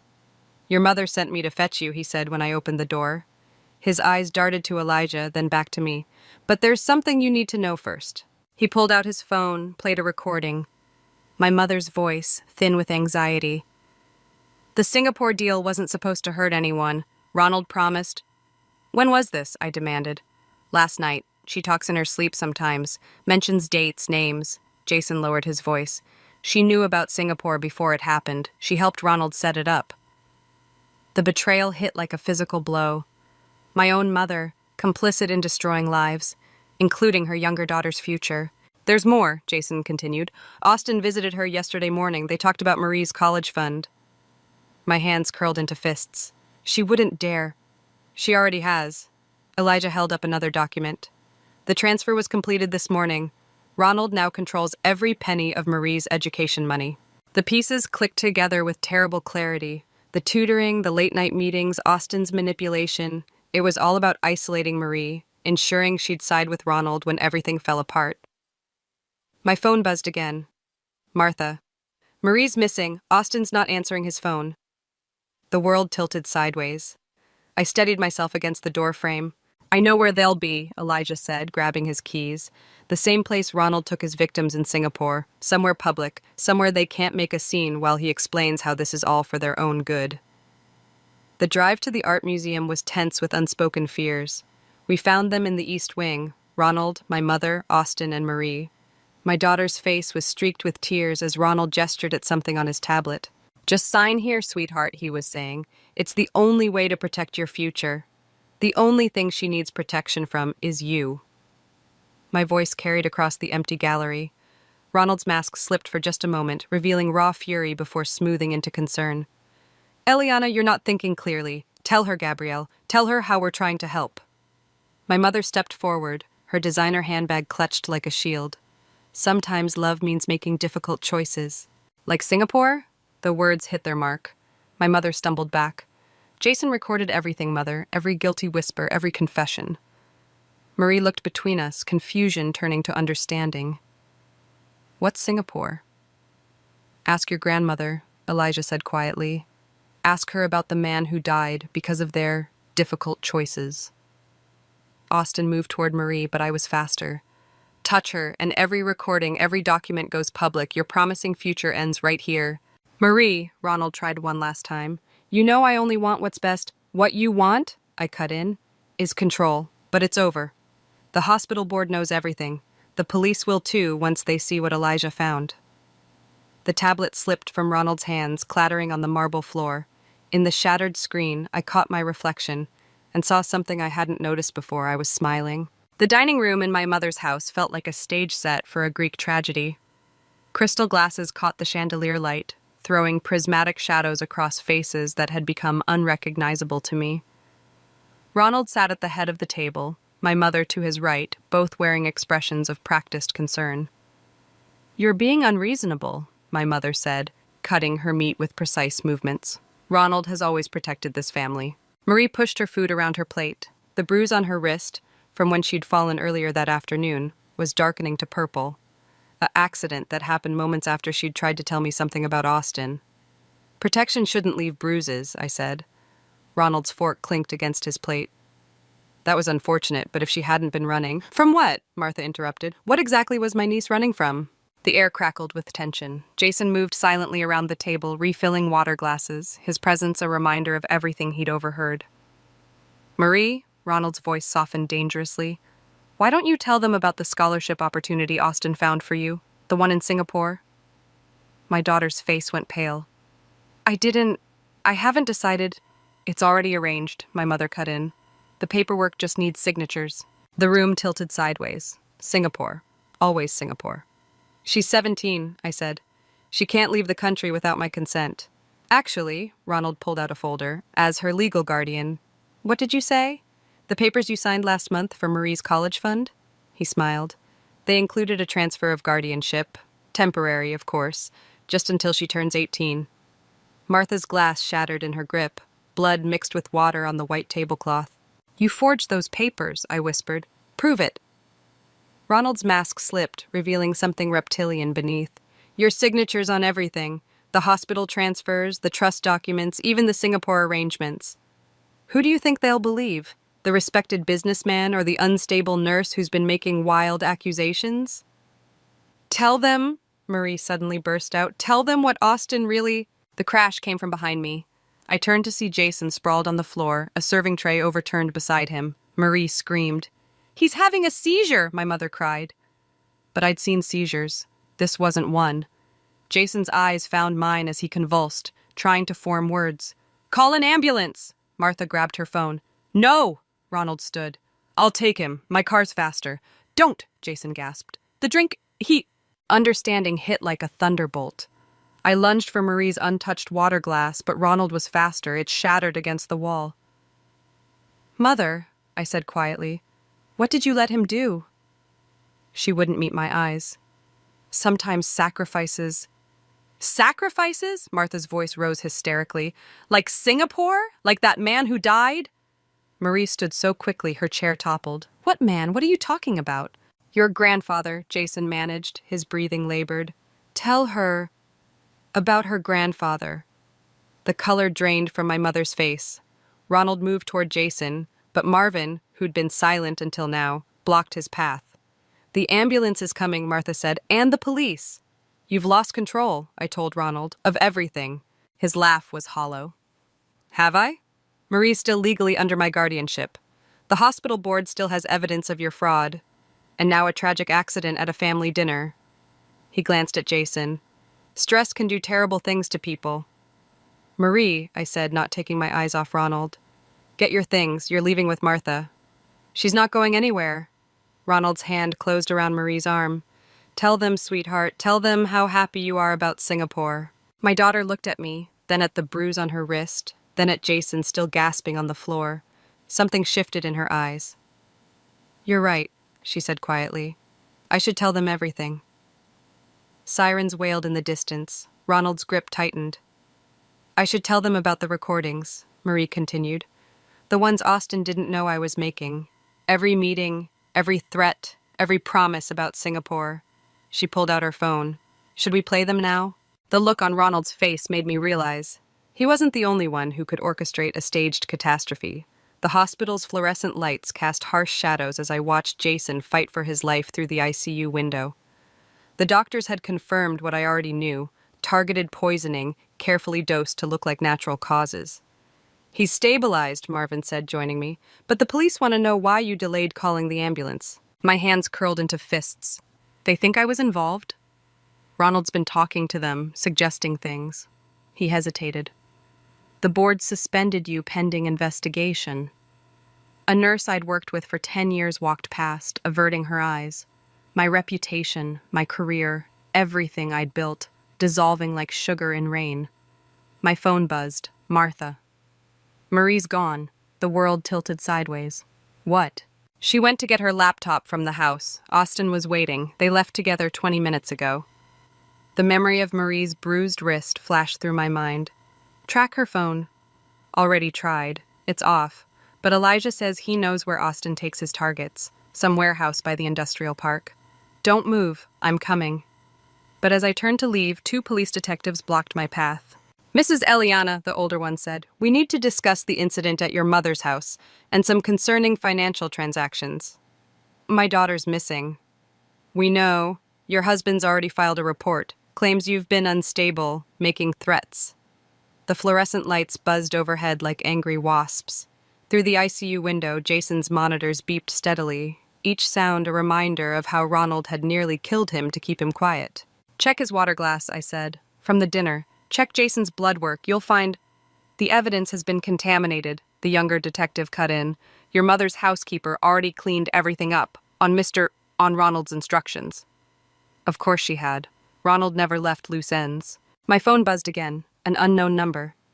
The message contained one image, a photograph I'd never seen before. My mother, 20 years younger, standing beside a man I recognized from the Singapore files. The man who'd died. Below it, text appeared. Ask your mother who really killed your father. The timestamp showed it came from Marie's phone. I need to go, I told the detectives. Now. If you leave the hospital, we'll have to... Marvin stepped between us. I'm invoking medical privacy laws. This conversation is over until her lawyer arrives. They're taking Marie to Singapore, I said once we were alone. Ronald's recreating his old pattern. But this time... I showed him the photo. His face went gray. Your father's car accident. It wasn't... An accident? Apparently not. The pieces clicked together with nauseating clarity. That's why my mother always supported Ronald. He helped her hide something. Where are you going? To the warehouse. Martha and Elijah are meeting me. The police will follow you. Let them. I touched the ICU glass one last time. Jason risked everything to protect Marie. I won't let that be for nothing. But in the parking lot, my mother waited beside my car. You can't stop this, she said. Some secrets have to stay buried. Like what really happened to my father? She flinched. You don't understand. I understand that you and Ronald murdered my father. That you've been helping him destroy lives ever since. That now you're helping him take my daughter. To protect her, Singapore is safe, far from all this mess you're creating. The last time Ronald sent someone to Singapore, they died. Your father was weak. He would have ruined everything, just like you're trying to do now. She pulled out her phone. One call, and those detectives arrest you. Marie goes to Singapore with Austin, clean slate. And if I back off? Then maybe we can discuss arrangements, supervised visits once she's settled. The hospital lights cast my mother's shadow long and dark across the pavement. In it, I saw every lie, every manipulation, every moment she'd chosen Ronald's schemes over her own children. You know what's funny? I said quietly. I actually recorded that entire conversation, just like Marie recorded Austin. I guess it runs in the family. Her face contorted. She reached for her phone, but I was already moving. Behind her, Marvin appeared with the detectives. I'll tell them everything, she hissed as they approached. Good. I got into my car. Start with Singapore. I'm sure they'd love to hear about my father's accident. In the rearview mirror, I watched them lead her away. One betrayal exposed. But Marie was still out there, and time was running out. The warehouse loomed against the twilight sky, its broken windows reflecting the last traces of sunlight. Martha's car was already parked outside, Elijah standing guard beside it. Third floor, he said as I approached. Ronald's waiting with Austin. They have Marie. The police? 10 minutes out, but... He hesitated. There's something else. The Singapore files. They weren't just about money laundering. They were about human trafficking. Young girls sent overseas as students. The bruise on Marie's wrist flashed through my mind. That's why he wanted guardianship. Eliana, Martha emerged from the shadows. Jason's awake. He told the police everything. About Mother, about Dad's accident, about Ronald's operation. Then we end this. Now. The warehouse stairs creaked under our feet. Each step brought back memories. My father's smile, my mother's lies, Ronald's calculated manipulation of everyone I loved. We found them in what had once been an office. Marie sat in a corner, Austin's hand on her shoulder. Ronald stood by a desk covered in papers, looking almost bored. Right on schedule, he said, though I expected you sooner. It's over, I said. The police know everything, about Singapore, about the trafficking, about my father. Do they? He smiled. Or do they have the story your mother's telling them? About how you've lost your mind with paranoid delusions, how you've been threatening Marie, tampering with hospital records? I have proof. You have nothing. Every document, every recording, it all leads back to you. The perfect fall from grace, Respected nurse becomes unstable conspiracy theorist, loses everything, he gestured to Marie, including her daughter. Show her, Marie said suddenly. Ronald's smile faltered. What? Show her what you made me record, my daughter's voice trembled. The confession you forced me to make. Austin's grip tightened on her shoulder. Marie. Or I could show them this instead. She pulled out her phone. Every meeting, every threat, every detail about Singapore, about what really happened to my grandfather. The temperature in the room seemed to drop. Ronald's mask cracked, revealing something feral beneath. You ungrateful little... He lunged for the phone. Several things happened at once. Austin pulled Marie back. Martha screamed. Elijah moved to intercept Ronald. And I saw the glint of metal in Ronald's hand. The gunshot echoed off concrete walls. Elijah stumbled, clutching his side. Martha ran to him as Ronald turned the gun toward Marie. The phone, he said. Now. It's already uploaded, Marie said. Everything, to every news outlet in the city, to the police, to the hospital board. You're lying. Check your phone, I said quietly. The notifications should be starting right about now. His free hand fumbled for his pocket. As his attention wavered, Austin made his move, but not the one I expected. He shoved Marie toward Ronald. We had a deal, Austin said. I deliver her to Singapore, I get my cut. You pathetic. Marie twisted away from both men. I recorded you too, every promise, every plan. Did you really think I was that naive? Sirens wailed in the distance. Ronald's composure shattered completely. You're just like your father, he snarled at me. He couldn't understand either. The bigger picture, the necessity of sacrifice. The only sacrifice, I said, was letting you into our lives.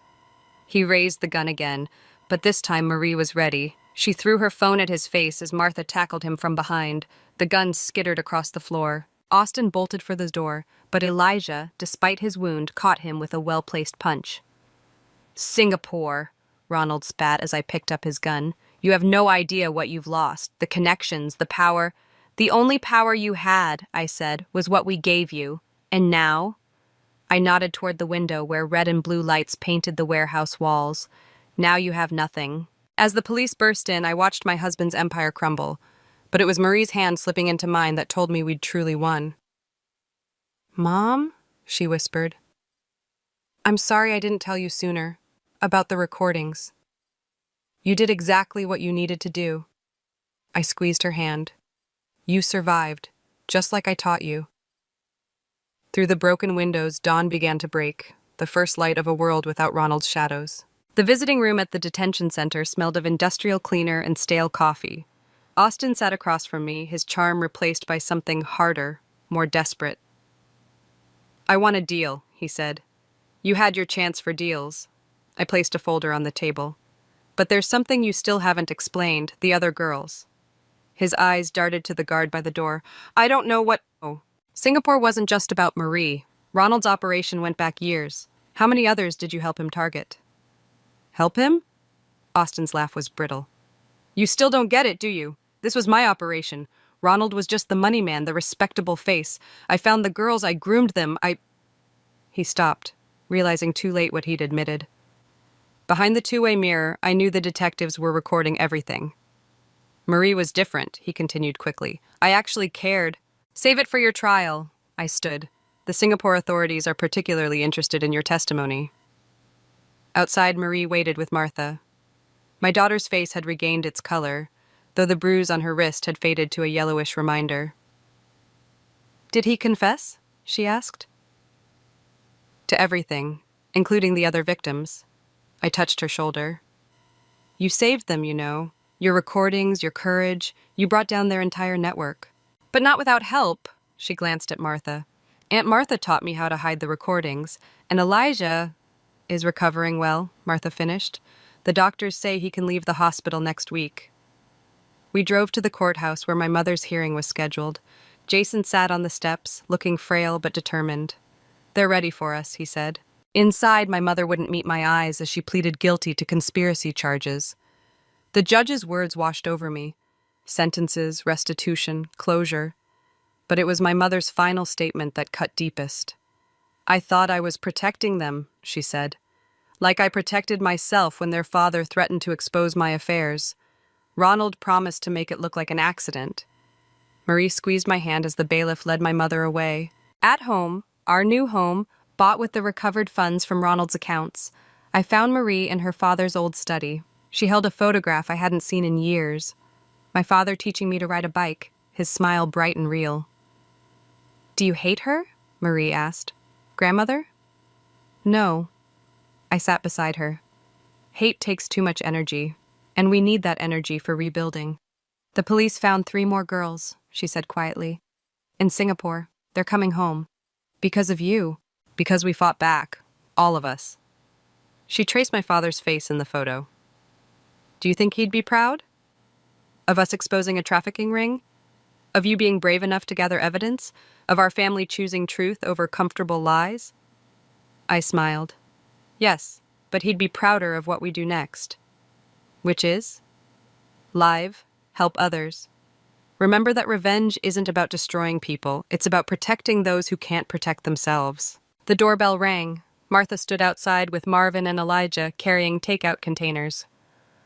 "The hospital board called," Marvin announced as we set up dinner. "They've reinstated you, with back pay and an apology." "And Ronald?" Martha asked, talking to prosecutors, trying to save himself. Elijah's wound made him wince as he sat. But with Austin's confession, Marie placed the last plate on the table. "Mom, I've been thinking about college. Singapore's definitely off the list," I said. "Actually," she straightened, "I want to study criminal justice, help other families fight back." The evening light filtered through our new windows, casting warm shadows across faces that had weathered betrayal and emerged stronger, not unscathed, but unbroken. "First rule of fighting back," I said, raising my glass. "Never do it alone." "To family," Martha offered. "To truth," Elijah added. "To justice," Marie said firmly. "To all of it," I finished, "and to whatever comes next." Outside, the sun set on the remnants of Ronald's empire, but inside, surrounded by the people who'd fought beside me, I finally understood. Sometimes the best revenge isn't about getting even, it's about getting free. Money has a way of revealing people's true nature, especially when it belongs to someone else. I learned this the hard way when my husband Michael called me at work, his voice dripping with that fake sweetness I'd grown to despise. "Elena, darling, we need to discuss tonight's dinner arrangements." I pressed my phone closer to my ear, already sensing the trap beneath his words. "What arrangements?" "I've invited the entire family to LeBlanc. Mother and father are flying in specially for this. You'll need to cover the expenses. About 25,000 should do it." The number hit me like a slap. $25,000? Are you insane? "Now, darling, don't be difficult. I've already made the reservations. You wouldn't want to embarrass me in front of everyone, would you?" I gripped my desk, knuckles white. "My credit card is maxed out, Michael. You know this because you're the one who maxed it." His laugh crackled through the phone, sharp and dismissive. "Oh, that old story again? I told you I'd pay you back. Besides, you have other cards." "Which I've canceled." The words came out before I could stop them. The silence that followed was deafening. When he spoke again, his voice had lost all pretense of warmth. "You did what?" "You heard me. I canceled them all except one, and that's for emergencies only." "You stupid bitch." The mask dropped completely now. "Do you have any idea what you've done? I needed those cards." I felt a strange calm settle over me. For what, Michael? More gifts for Sophie? Or was it Hannah this time? Another silence, longer this time. I could almost hear the gears turning in his head, calculating his next move. "I don't know what you're talking about," he said finally, his voice steady but strained. "But you will show up tonight, and you will find a way to pay for this dinner. Otherwise, I'll make sure everyone knows exactly what kind of woman you really are." I laughed, surprising myself with how hollow it sounded. "And what kind of woman is that?" "A paranoid, controlling wife who can't handle her husband's success. I wonder what mother will think when she hears about your little jealous fantasies." Margaret, his mother, had always taken his side. Even when the evidence of his lies stared her in the face, she'd find ways to excuse him. Robert, his father, wasn't much better.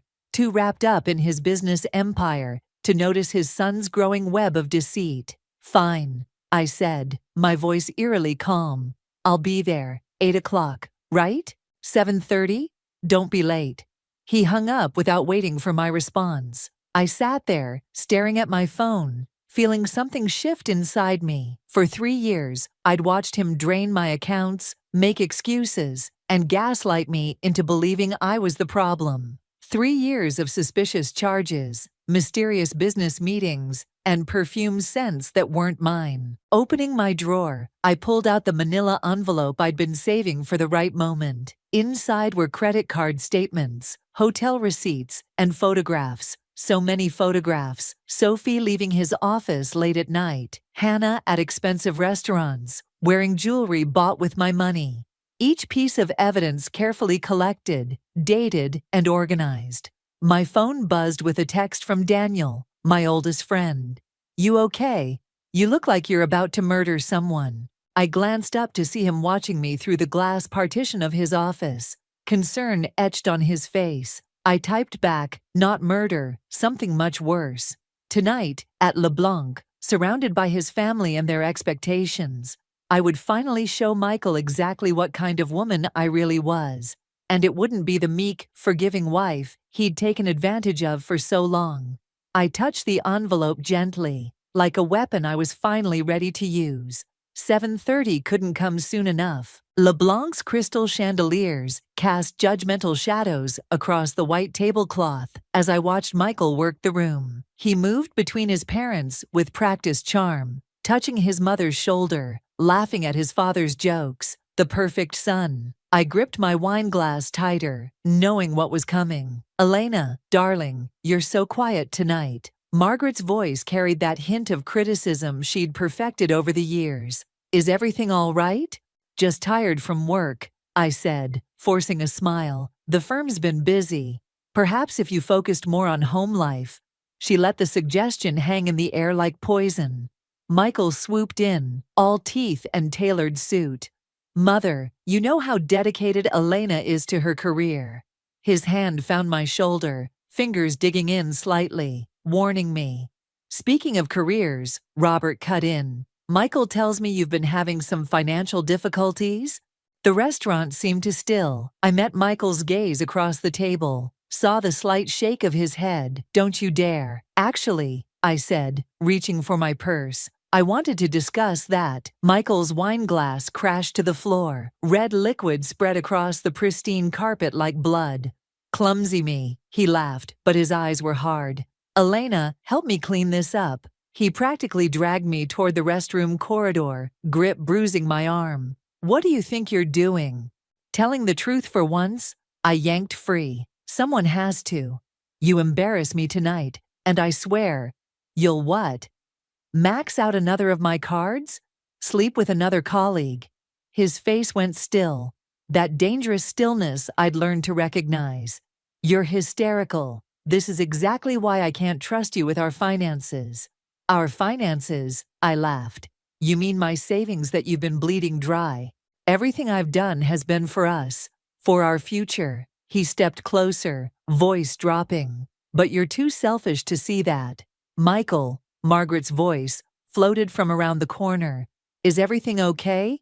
He immediately softened his expression, the mask sliding back into place. Fine, Mother. Elena's just feeling unwell. I watched him transform, saw how easily he switched between personas. It made me sick. Back at the table, Robert was deep in conversation about the company's latest acquisition. The merger's going through next month. Michael's been instrumental in making it happen. Yes, I said, unfolding my napkin. He's been working very late hours recently, especially with Sophie in accounting. Michael's fork clattered against his plate. Margaret frowned. Sophie? I don't believe I've met her. Oh, she's quite memorable, I continued, ignoring Michael's glare. Blonde, 28, favors Cartier jewelry, particularly the bracelet Michael bought her last month. Elena, Michael's voice was warning thunder. Or was that for Hannah? I get confused sometimes, tracking all these charges. Robert's bushy eyebrows drew together. What exactly are you implying? Nothing, Father, Michael cut in. Elena's been under a lot of stress lately, imagining things. Am I? I pulled out my phone, scrolling through photos. Should we discuss the hotel receipts, the mysterious weekend conferences that only you seem to attend? Margaret's hand flew to her throat. Michael, she's lying, he snapped, but sweat beaded his forehead. She's always been jealous of my success. Success? I felt eerily calm now. Is that what we're calling fraud these days? The word hung in the air like a death sentence. Robert's face darkened. What fraud? Michael stood abruptly, his chair scraping back. This dinner is over. Elena's clearly not well. Sit down. Robert's voice cut through the restaurant's murmur. Both of you. I watched Michael's face as he slowly sank back into his chair. For the first time, I saw fear crack through his perfect facade. Now, Robert continued, someone is going to tell me exactly what's going on with my company's finances. I reached for my purse, where the manila envelope waited. Michael's hand shot out to stop me, but it was too late. The evidence of his betrayal was already spreading across the pristine tablecloth, like the wine stain on the carpet behind us. Sometimes karma needs a little push, and I was done being patient. The silence in Robert's home office felt like a noose tightening. I watched him examine each credit card statement, each hotel receipt, his face growing darker with every page. Michael sat beside me, leg bouncing, his usual swagger replaced by something closer to fear. $200,000. Robert's voice was deadly quiet, transferred from company accounts to personal expenses over the past year. I can explain, Michael started, but Robert held up his hand. To jewelry stores, hotels, restaurants. He picked up a particular receipt. A weekend at the Four Seasons, under business development. Margaret stood by the window, her back to us all. She hadn't spoken since we'd left the restaurant. The company's doing well, Michael said. I've earned some perks. Perks? Robert slammed his hand on the desk. You're stealing from your own family. I pulled out my phone, scrolling to a specific email. There's more. Michael lunged for my phone, but I was faster. Elena, don't. An email from Sophie to Hannah, I read, my voice steady despite my racing heart, discussing how to divide their bonuses from Michael. Margaret turned sharply. What bonuses? Hush money, I said, to keep quiet about their affairs. You're lying, Michael's voice cracked. She's making this up, Mother. You know how jealous. Stop, Margaret's voice was ice. I saw the way Sophie looked at you at the Christmas party. I didn't want to believe. A knock at the door made us all jump. Ethan, Michael's business partner, stepped in, his face grim. Sorry to interrupt, but we have a situation. The SEC is asking questions about recent transfers. The color drained from Michael's face. What questions? They flagged several large transactions as suspicious. Something about patterns consistent with embezzlement. Robert stood slowly, his hands shaking. You didn't just steal from us. You put the entire company at risk. I was going to pay it back. Michael's composure finally shattered. Everything was under control until he jabbed a finger at me, started meddling.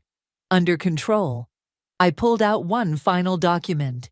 Like the gambling debts you've been hiding? Margaret gasped. Robert snatched the paper from my hands, his eyes widening as he read. $500,000. His voice was barely a whisper. To underground betting rings. Michael slumped in his chair, defeated. I had a system. I just needed more time. Time, Ethan interrupted. We don't have time. The SEC wants answers by Monday. Get out. Robert's voice was like gravel. Get out of my house, and don't come back until you've spoken to our lawyers. Father, please, now. Michael stood on shaky legs, looking to his mother for support. But Margaret had turned back to the window, shoulders shaking with silent sobs. As he stumbled toward the door, he paused beside me. You've destroyed everything, he hissed. I hope you're happy. I met his gaze steadily. No, Michael, you did this yourself. I just showed everyone who you really are. After he left, Robert collapsed into his chair, suddenly looking every one of his 62 years. Elena, I owe you an apology. We all do. Don't. I stood, gathering my things. I didn't do this for apologies. I did it because someone had to stop him. What happens now? Margaret asked, finally turning to face us. Ethan cleared his throat. The company will need to conduct an internal audit, and Michael, well, he'll likely face criminal charges. I headed for the door, pausing with my hand on the knob. There's a recording, I said quietly, of Michael threatening me when I discovered the first affair, and documentation of every unauthorized charge, every manipulation. When you're ready to move forward with legal action, call me. As I walked to my car, my phone buzzed with a text from Daniel. You okay? I looked back at the house, where I'd just destroyed my husband's carefully constructed world of lies. The strange thing was, I didn't feel victorious, just tired, and ready for whatever came next. No, I typed back, but I will be. Because this wasn't the end. It was just the beginning of Michael's long fall from grace, and I intended to watch every moment of it. The police station's fluorescent lights made everything look sickly and unreal. I sat across from Detective Morris, watching her flip through the evidence I'd gathered against Michael. My hands wouldn't stop shaking, even though I'd rehearsed this moment countless times. Mrs. Anderson, she said, setting down a particularly damning bank statement. This goes beyond simple fraud. I know, my voice sounded hollow, even to me. We're looking at potential money laundering, tax evasion, and, she paused, studying a new document. Connections to illegal gambling operations. Your husband's been busy. The word husband made my stomach turn. Ex-husband, soon. My phone buzzed. Daniel again. Sophie's looking for you, says it's urgent. I ignored it. Sophie could wait. I'd given her enough already. The recordings, the paper trail, her precious immunity deal. Detective Morris leaned forward. There's something else. We found transfers to offshore accounts we can't trace, large ones. That's not possible. I'd tracked every penny. I would have seen. These are sophisticated, professional. She slid a paper across the desk. Someone's been helping him hide money for years. Someone who knows what they're doing. The implications hit me like a physical blow. I thought of Ethan, Michael's supposedly loyal business partner, who'd seemed so shocked by the SEC investigation. My phone buzzed again. This time, a text from an unknown number. You don't know the whole story. Meet me at Riverside Park, now. E. Mrs. Anderson, Detective Morris was watching me carefully. Is there something you're not telling me? I stood, gathering my coat. I need some air. We're not finished. I'll be back. There's just something I need to check. The park was deserted this late, wind whipping off the river. Ethan stood by the railing, looking older than his 40 years. You helped him. I didn't bother with pleasantries. All this time you knew. It's not that simple. He wouldn't meet my eyes. Michael has something on me, on all of us. What do you mean, all of us? The company's been dirty for years, Robert included. He laughed bitterly. Why do you think Michael got away with so much? His father taught him everything he knows. My world tilted sideways. Robert, the stern patriarch who'd seemed so shocked by his son's crimes. You're lying. Check the offshore account, ending in 4891. That's where the real money is. Robert's retirement fund, built on decades of fraud. My phone buzzed again. Sophie. Michael knows you're talking to the police. He's going to pin everything on you. Claims you were the mastermind. Has documents to prove it. Why are you telling me this? I asked Ethan. Because tomorrow, the SEC isn't just coming for Michael. They're coming for all of us. He handed me a USB drive. This has everything. Every transaction, every player, including proof that you had nothing to do with it. Why help me now? Because you're the only one who tried to stop it. He turned to leave, then paused.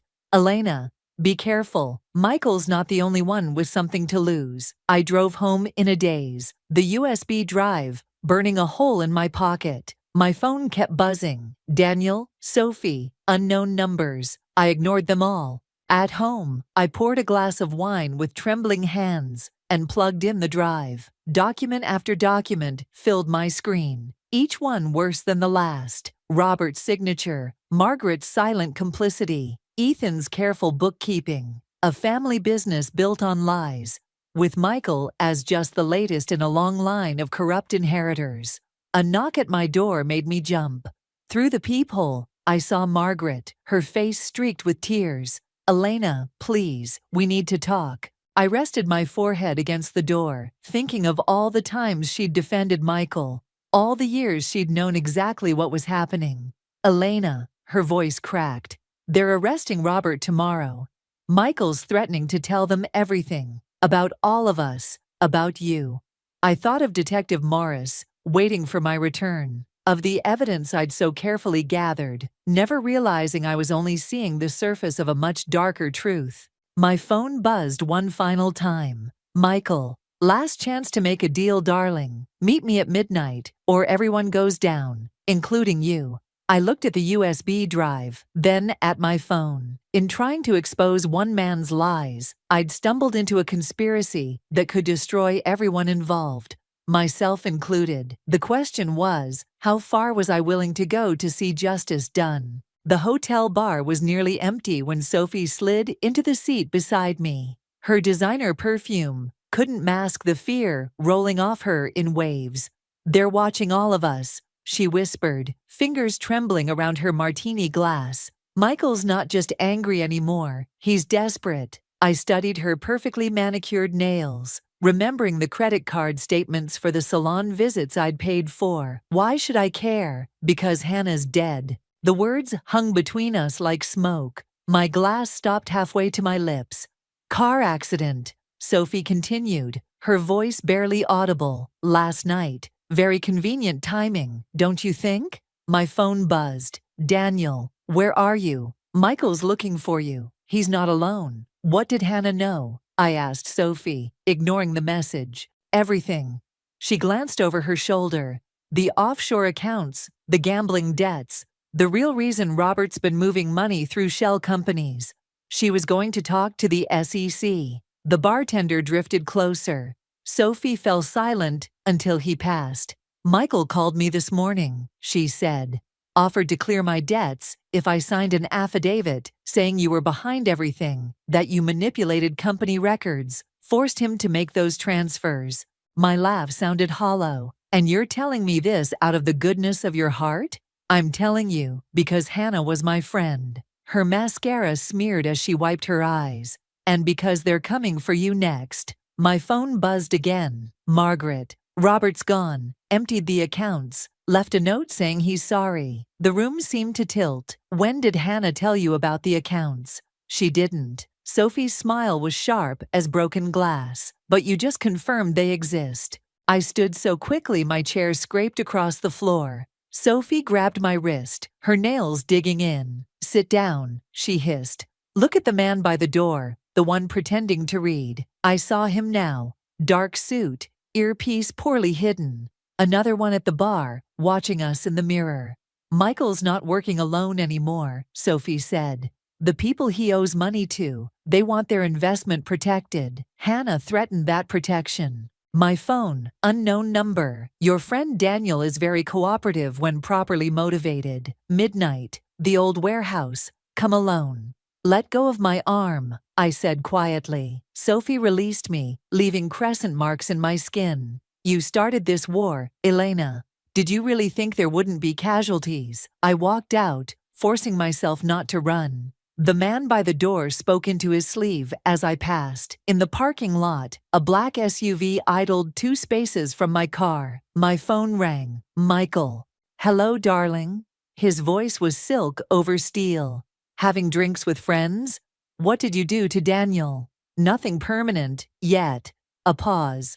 "You know, it's funny. All this time trying to expose my secrets, and you never wondered about your precious friend's connection to everything." "What are you talking about?" "Ask him about the offshore account transfers. Ask him who really helped set them up." Michael's laugh was soft. "Oh, wait, you can't. He's a bit tied up at the moment." The SUV's engine revved. "Midnight, Elena, bring the USB drive and every copy of the evidence you've collected, or Daniel won't be the only one paying for your curiosity." The line went dead. I sat in my car, hands gripping the wheel, mind racing. Daniel, my oldest friend, my confidant through all of this, had he been playing both sides? Another text from Sophie. "Whatever you're thinking of doing, don't." Hannah thought she could outsmart them too. I started the engine, watching the SUV pull out behind me in the rearview mirror. 6 hours until midnight. 6 hours to decide who to trust, who to sacrifice, who to save. My phone buzzed one last time. Ethan.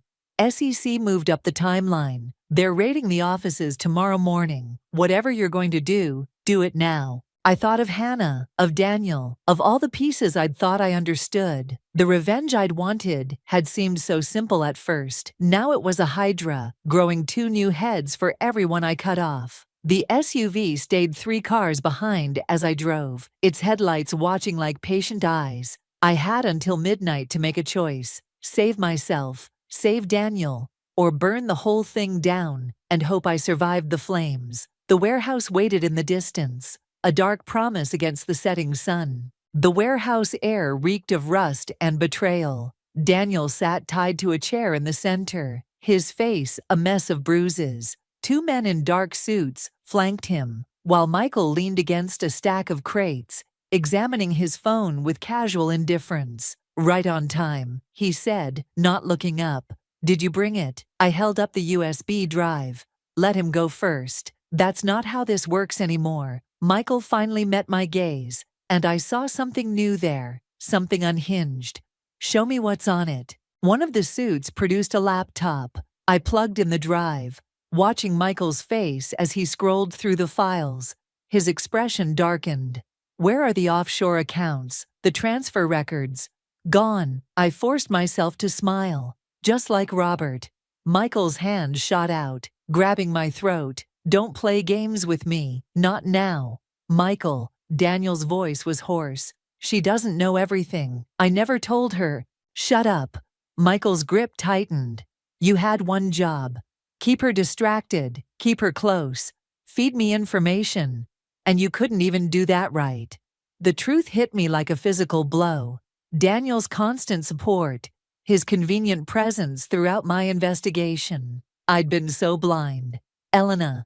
Daniel's eyes were pleading. "I had to. They threatened my family. But I tried to protect you. By helping them track me." My laugh came out as a wheeze against Michael's grip. "By reporting every move I made?" "Enough." Michael released me, turning to the suits. "Search her car. She must have backup copies somewhere." As they left, Michael's phone buzzed. His face went pale as he read the message. "The SEC." He threw the phone against the wall. "They're moving in tonight. Someone tipped them off." His eyes narrowed. "What did you do?" "Nothing." I rubbed my throat. "But Sophie's been busy." "Sophie." For the first time, real fear crossed his face. "What are you talking about?" "Check your precious offshore account, the one ending in 4891. I watched comprehension dawn. "She transferred everything an hour ago to Hannah's sister." "Hannah's dead," he snapped. "Yes, and her sister's a federal prosecutor." I felt a cold satisfaction seeing him unravel. "Sophie made a deal, full immunity in exchange for everything she knows, which is apparently a lot more than you thought." Michael lunged for me, but Daniel somehow broke free, tackling him. They crashed into the crates as the suits rushed back in, weapons drawn. "Nobody move," one shouted. But Michael was beyond reason. He grabbed something from the fallen crates, a metal pipe, and swung it at Daniel's head. The crack echoed through the warehouse. Daniel crumpled. "No!" I screamed, running to him.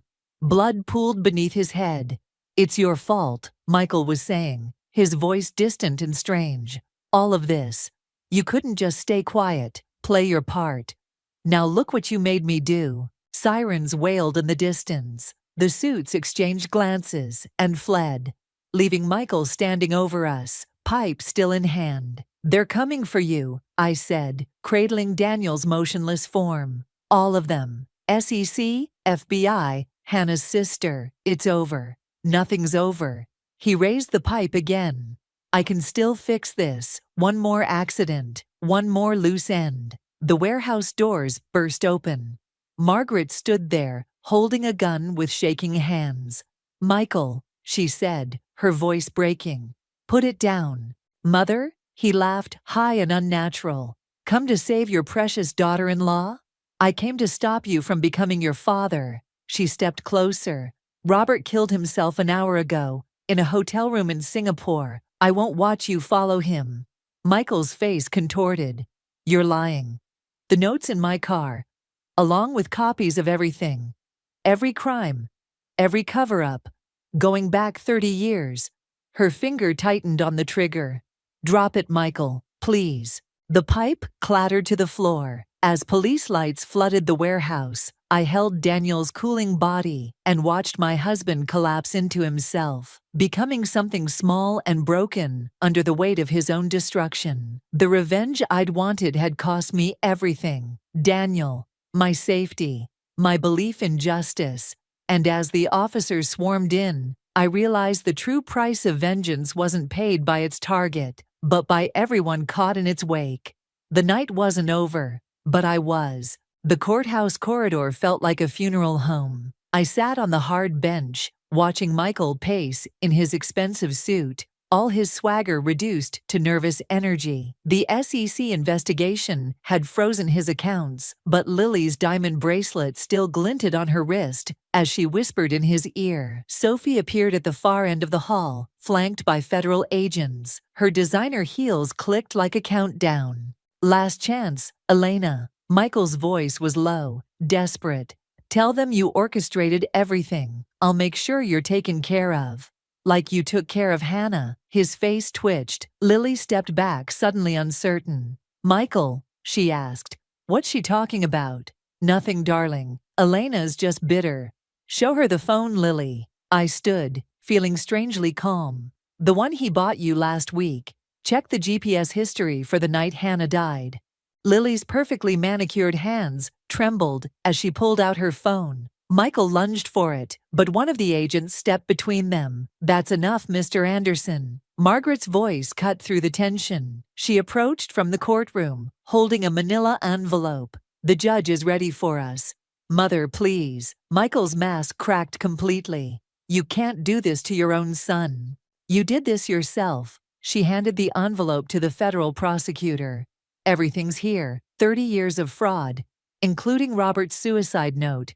And this," she pulled out a single photograph, "is from the traffic camera near Hannah's accident." The image showed Michael's car, the timestamp matching the night of Hannah's death. "You said you were with me that night," Lily whispered, backing away. "You said—" "He says a lot of things." Sophie had reached us, her testimony folder clutched like a shield. "Ask him about the offshore account he set up in your name. The one he's using to frame you for tax evasion." The color drained from Lily's face. "What?" "It's what he does," I said quietly. "Uses people until they're no longer useful, then discards them. Hannah threatened to expose him, so she had an accident. Daniel got too close to the truth, so—" "Shut up." Michael's composure shattered. He grabbed Lily's arm. Tell them I was with you that night." But Lily was already pulling away, tears streaking her makeup. "You killed her? And tried to set me up to take the fall? The judge is waiting." The prosecutor stepped forward. "Miss Chen's testimony about the offshore accounts matches our evidence exactly. Combined with Mrs. Anderson's documentation and the new evidence from Mrs. Margaret Anderson." Michael's laugh was hollow. "Evidence from my own mother. She's grief-stricken, delusional." "I'm quite lucid," Margaret interrupted. "Lucid enough to wear a wire during our last 3 conversations, including your confession about Hannah." The hallway went silent. Michael looked around wildly, like a trapped animal. His eyes landed on me. "You." He moved faster than the agents could react, his hands finding my throat. "You turned them all against me." Then Lily's phone clattered to the floor, video playing. Michael's own voice confessing to Hannah's murder. GPS data confirming his location. He'd accidentally recorded everything on the phone he'd given her, thinking he was covering his tracks. The agents pulled him off me as he screamed accusations, his carefully constructed world crumbling around him. Lily fled down the hallway, Sophie smirked, and Margaret just looked tired. The thing about lies, Michael, I rasped, rubbing my throat, is that they multiply, like a cancer, until they destroy everything they touch. Mrs. Anderson? The prosecutor gestured toward the courtroom. We're ready for your testimony. I gathered my evidence folder, thinner now, most of its contents already submitted to the SEC and FBI. The case against Michael was airtight: fraud, embezzlement, conspiracy, and now murder. His own arrogance had built the trap. I'd just helped him walk into it. Elena, his voice was different now, small, almost childlike. Please, don't do this. I thought of Daniel in his hospital bed, still unconscious, of Hannah's sister, waiting inside to see justice done, of all the lives Michael had casually destroyed in his pursuit of power and control. I'm not doing anything, Michael. This is just karma catching up. The courtroom doors opened, and I walked through without looking back. Behind me, I heard him break down completely, his sobs echoing through the corridor like the ghost of everything he'd lost. Sometimes revenge isn't about what you do. It's about stepping back and letting someone's own actions destroy them. The prison visiting room smelled of disinfectant and defeat. Michael sat across from me in his orange jumpsuit, the confident mask finally stripped away. Through the window behind him, snow fell on the exercise yard, covering everything in clean white silence. 20 years, he said, his voice hollow, plus restitution. I placed the divorce papers on the metal table between us. Sign them. His hand trembled as he reached for the pen. Was it worth it? Destroying everything we built. We didn't build anything, Michael. You constructed a fantasy, and I lived in it until I couldn't anymore. The pen scratched across paper. Each signature felt like a key turning in a lock. Daniel's awake, I said, watching his reaction. He remembers everything. Michael's pen paused. I never meant to get caught, to kill Hannah, to ruin your father. I collected the signed papers. That's the problem. You never meant for any of it to happen, but you kept making choices that led here. Elena, he reached across the table, but I pulled back. What happened to us? You happened to us. And now you're happening to yourself. Outside, Margaret waited in her car, engine running against the cold. She'd aged years in months, but her eyes were clearer now. It's done? She asked as I slid into the passenger seat.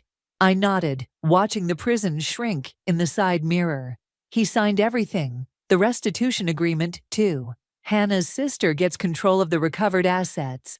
Good. She pulled onto the highway. The company board voted this morning. They're restructuring, keeping the legitimate parts. Ethan's cooperating with the investigation. My phone buzzed, a message from Sophie. Lily's gone to the DA, says she has more recordings.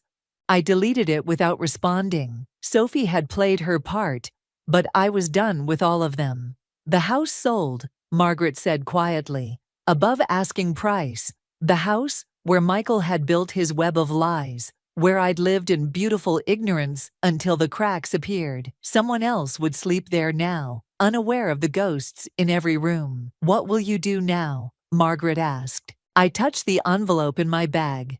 Not the divorce papers, but the other one. The one containing proof of my own secret. Documentation of every dollar I'd managed to recover. Traced through shell companies and offshore accounts. Money that even Michael didn't know existed. Hidden by Robert before his death. Start over, I said. Somewhere new, she nodded, understanding more than I'd said. You know, revenge is supposed to feel empty. That's what they say, that it doesn't bring peace. This isn't about peace. I watched the snow erase the world outside. It's about truth. Everything hidden eventually comes to light. My phone buzzed again. Daniel. Coffee tomorrow. Doctor says I can have visitors now. I hesitated, then typed back. Rain check. taking care of something first. Because Daniel had betrayed me too, even if he'd had his reasons. Even if he'd tried to protect me in the end. Some bridges, once burned, should stay ashes. Margaret pulled up to the airport departures terminal. You don't have to disappear, she said. Not everyone in your life was false. No, I gathered my single bag. But everyone was changed by it. She touched my arm before I could leave. The board transferred the recovered funds to your account this morning. Robert's hidden assets, legitimately claimed. You could rebuild here. I thought of Michael in his prison cell, of Sophie playing all sides, of Lily's desperate grab for immunity, of Daniel in his hospital bed, trying to make amends for choices that couldn't be undone. Sometimes, I said, rebuilding means walking away. The terminal was quiet, holiday travelers long gone. At the counter, my new passport waited, the final piece of preparation I'd made, while everyone else was focused on Michael's downfall. Because revenge wasn't just about destroying someone else's lies. It was about reclaiming your own truth. I checked in for a flight to a city I'd never seen, under a name that had never been touched by Michael's deceit. Behind me, Margaret's car disappeared into the snow, carrying the last witness to who I used to be. Sometimes the greatest revenge isn't what you take from others, but what you keep for yourself. The power to write your own ending. The trunk of our Mercedes clicked shut with a hollow thud. Daniel tossed the last suitcase in while I buckled Mia into her car seat, both of us eager to head home after a long weekend at his parents' lake house. The late afternoon sun cast strange shadows across the driveway, making everything feel slightly off-kilter. "Ready for the drive home, sweetie?" I asked, adjusting Mia's favorite stuffed rabbit in her lap. She nodded, but her eyes stayed fixed on something behind me. I'd noticed she'd been unusually quiet all afternoon, barely touching her lunch and keeping to herself while the adults packed up. At 6, she was typically a chatterbox, but today felt different. Daniel slid into the driver's seat, checking his phone before starting the engine. 3 hours till home. Everyone good? I settled into the passenger seat, already dreading the long drive. Something felt wrong, but I couldn't put my finger on it. Maybe it was the way Daniel kept checking his rearview mirror, or how his knuckles seemed whiter than usual on the steering wheel. The first hour passed in relative silence, broken only by the soft hum of tires on asphalt and the occasional ping from Daniel's phone. I pretended to read on mine, but really, I was watching him from the corner of my eye. His jaw clenched every time his phone lit up, and he'd shift slightly in his seat, as if trying to angle the screen away from me. "Elizabeth," Mia's small voice came from the back seat, barely above a whisper. "The girl in the trunk is asking to be let out." The car swerved slightly. Daniel's hands jerked on the wheel, and I grabbed the door handle, my heart suddenly hammering against my ribs. "What did you say, honey?" I turned to look at her, trying to keep my voice steady. Mia's face was dead serious, her brown eyes wide and unblinking. "The girl in the trunk, she wants out. She's scared." Daniel let out a forced laugh. "Sweetheart, there's nobody in the trunk, just our bags." But his voice cracked on the last word, and I noticed a bead of sweat rolling down his temple. The air in the car felt thick, almost suffocating. "Pull over," I said. "Don't be ridiculous, Elizabeth. It's just her imagination." "Pull over, Daniel. Now." He kept driving, his speed increasing slightly. "We're already running late, and—" I said pull over. My voice came out sharper than I intended, making Mia flinch in her seat. Daniel's jaw worked back and forth, but he gradually eased the car onto the shoulder of the highway. Before he could fully stop, I was already unbuckling my seatbelt. "Stay in the car with Mia," I ordered, stepping out into the cooling evening air. My hands trembled as I walked to the back of the car. Daniel got out too, following close behind me. "This is absurd," he said, but there was an edge to his voice I'd never heard before. "You're scaring Mia with this nonsense." I reached for the trunk release, but he grabbed my wrist. His grip was tight enough to hurt. "Let go of me," I said quietly, meeting his eyes. In that moment, I saw something there that made my blood run cold. Fear, guilt, desperation. He released my wrist slowly. taking a step back. "Elizabeth, please, let's just get home." I pressed the button. The trunk popped open with a soft click. Bags.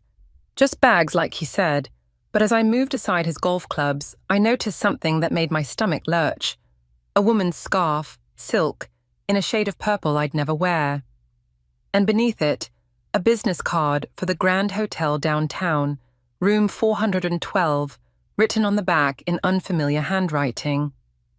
"It's not what you think," Daniel said behind me, but I barely heard him over the roaring in my ears. From the backseat window, Mia watched us with those knowing eyes, and I realized this was just the beginning of something much darker than I could have imagined. That purple scarf haunted my dreams for 3 nights straight. I'd wake up in cold sweats, my fingers clutching at phantom silk, while Daniel slept soundly beside me, as if nothing had changed. But everything had changed. I stood at our kitchen counter, mechanically packing Mia's lunch while watching Daniel through the window.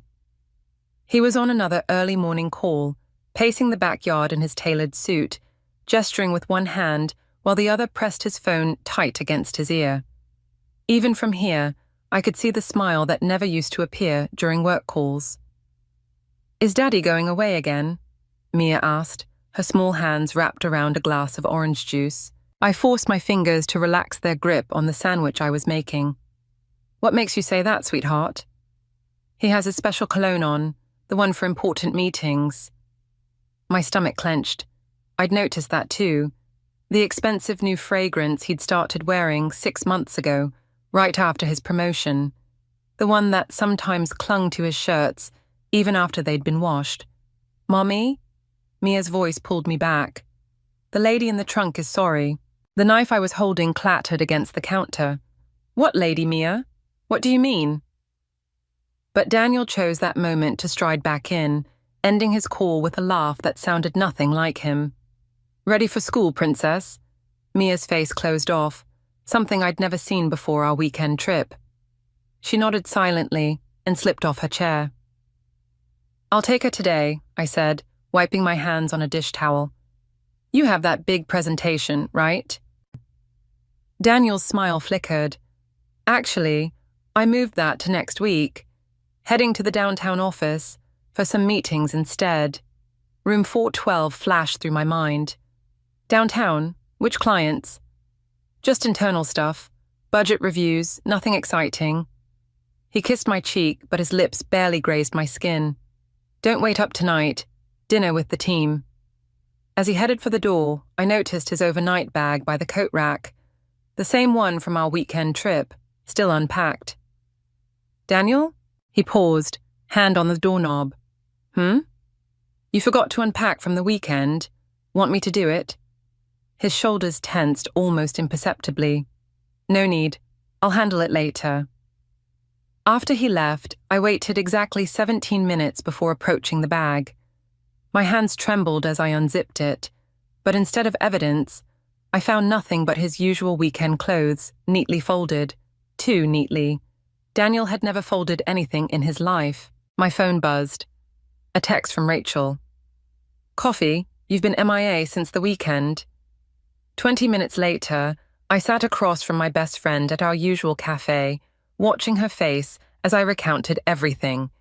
Mia's strange comments, the scarf, the hotel card, Daniel's behavior. "Jesus, Elizabeth." Rachel set down her cup. "Have you checked his phone? Credit card statements?" "Not yet. I'm afraid of what I'll find." "Or afraid you won't find anything and you'll feel crazy." She leaned forward. "Listen, I've known you both for 15 years. Daniel's changed since that promotion. The late nights, the new clothes, the sudden business trips, the perfume," I added quietly. Rachel's eyebrows shot up. "What perfume?" "Sometimes, when he hugs me goodbye, there's this faint scent. Floral, expensive, not mine." "Sophie," Rachel said, then immediately pressed her lips together. My blood ran cold. "What did you say?" "Nothing, I just—" "Rachel." She sighed, reaching across the table to grab my hand. "Sophie Turner. She's the new VP of marketing at Daniel's company. They've been working closely on some big campaign." "How do you know this?" Tom mentioned it at dinner last week. Said Daniel and Sophie have been pulling all-nighters at the office, really impressing the board with their dedication. I pulled my hand away, feeling sick. All-nighters.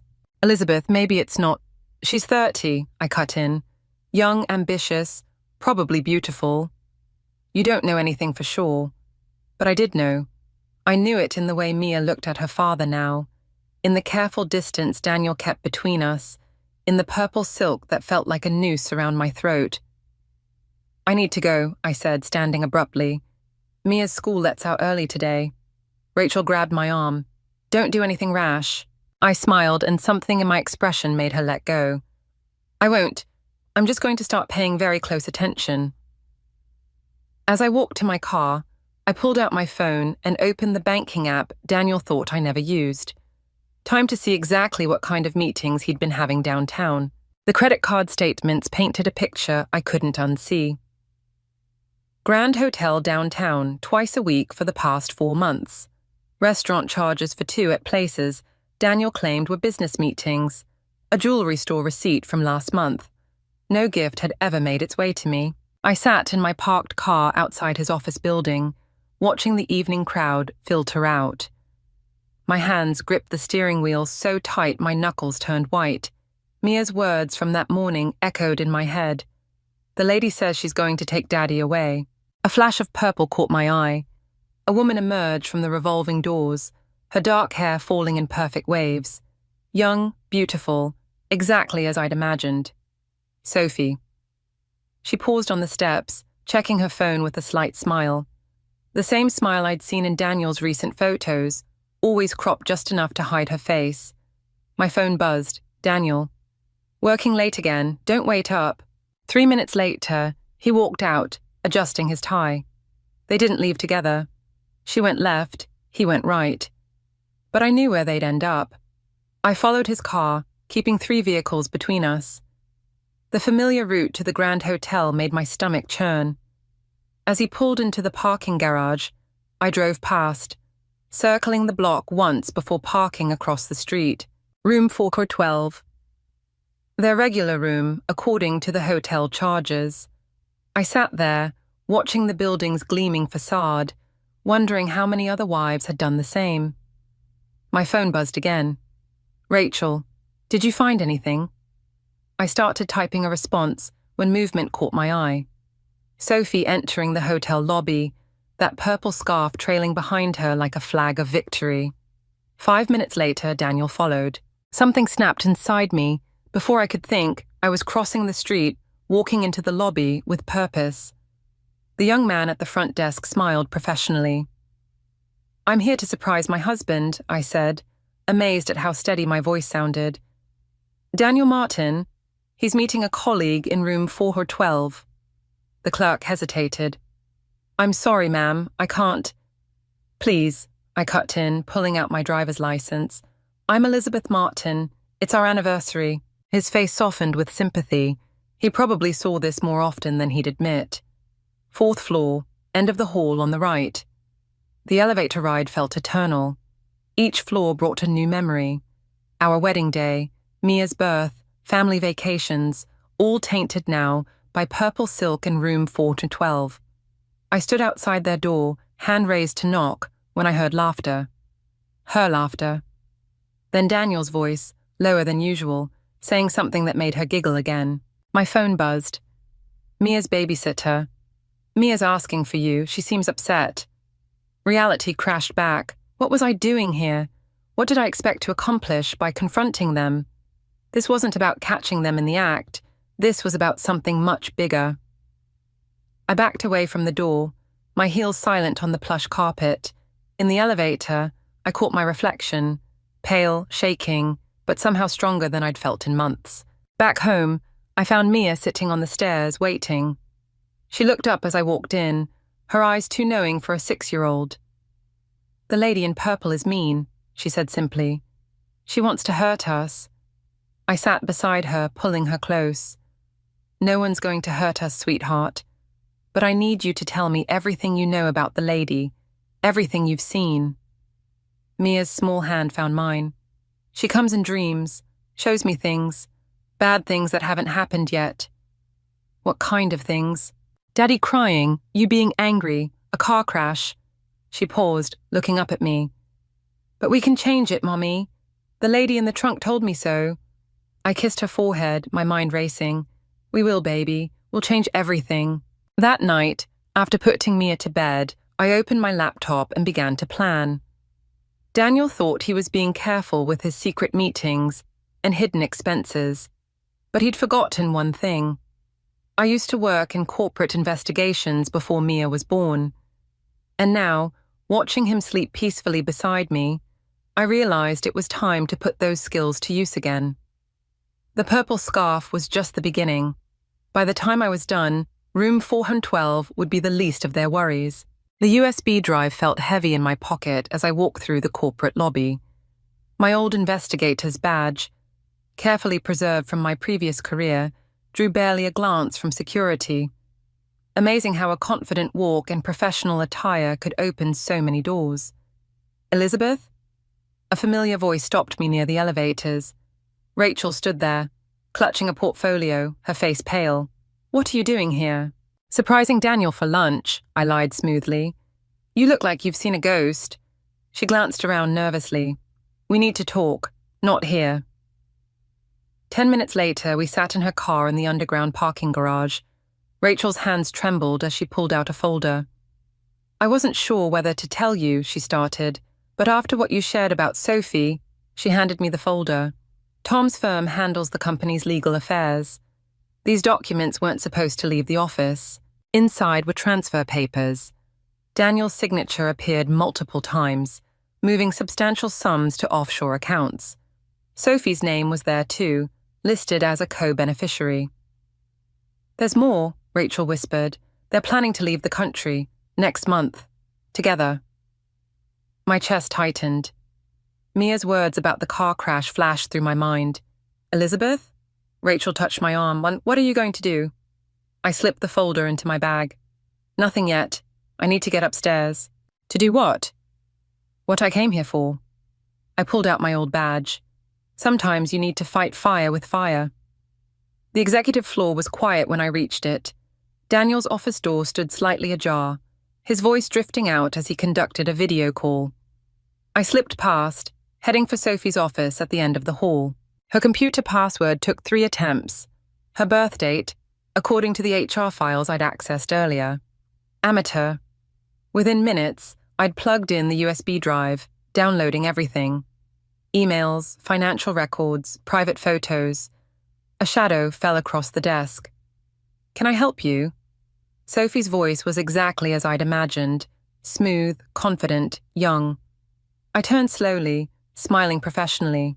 Just IT support, routine security update. She stepped closer, her purple blazer immaculate. Funny, I don't remember requesting any updates. Your husband did, I said quietly, watching her face. Daniel Martin? Or did you think I wouldn't find out? The color drained from her face. I don't know what I'm talking about. I stood, pocketing the USB drive. The Grand Hotel might disagree. Room 412 has quite a view, doesn't it? Her composure cracked. Listen, I can explain. To who? The board, the SEC. I have enough evidence of financial fraud to bury both of you. You're bluffing. I pulled out my phone, playing a recording, Daniel's voice discussing their escape plans, captured by the bug I'd planted in his car last week. My daughter, I said softly, keeps having visions of a car crash.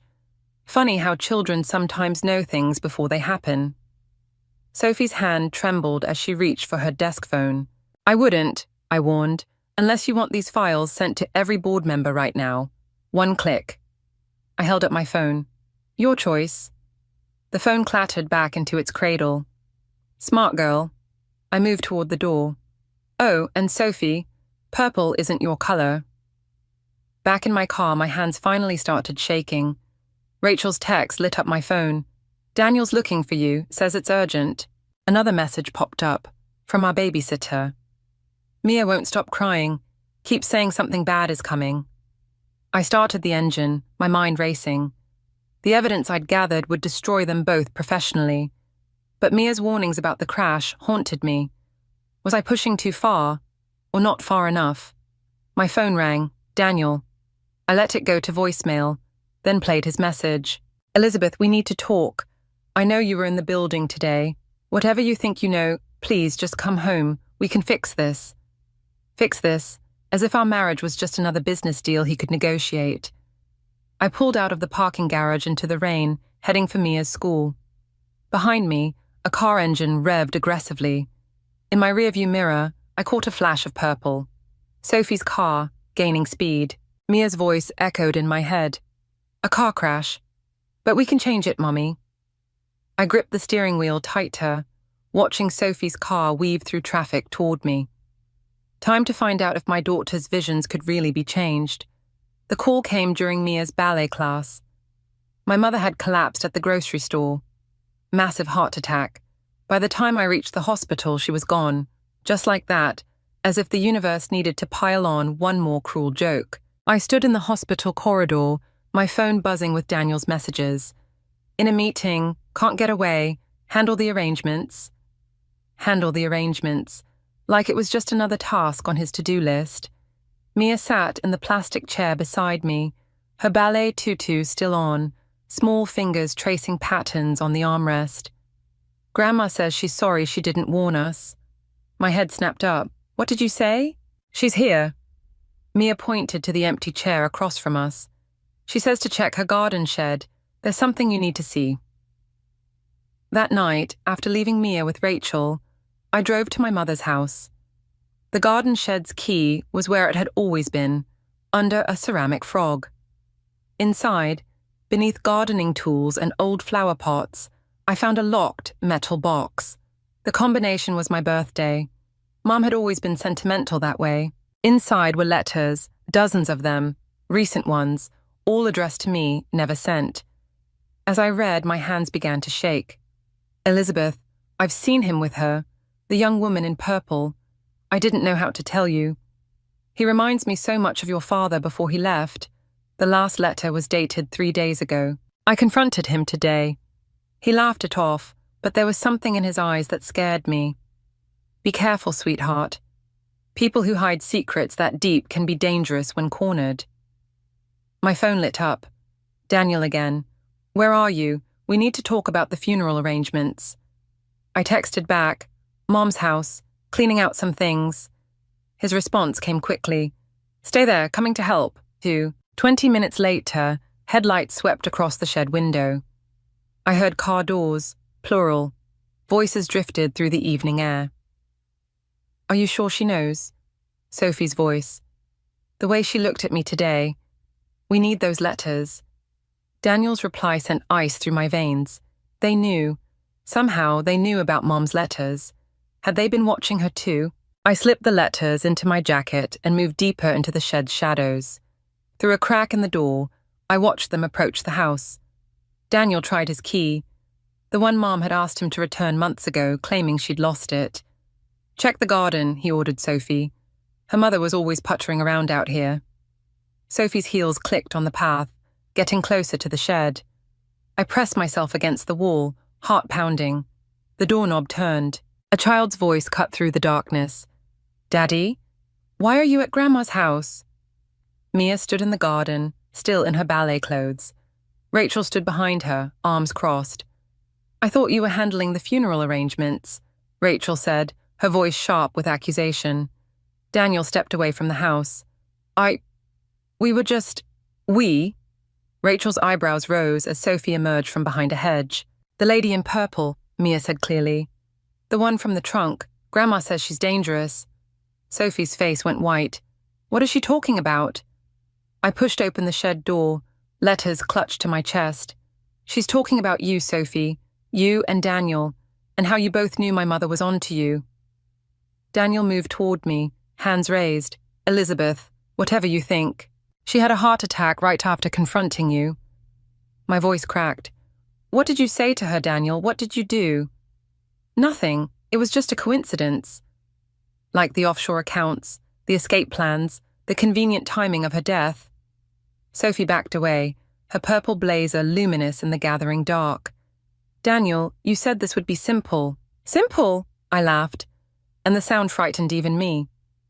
Was that before or after you decided my mother needed to be silenced? Mia tugged at Rachel's hand. The lady in the trunk is crying now. She says she's sorry. Stop saying that! Sophie's composure shattered. There was never anyone in any trunk. But Mia just stared at her, those knowing eyes seeing right through to whatever truth lay buried beneath Sophie's perfect facade.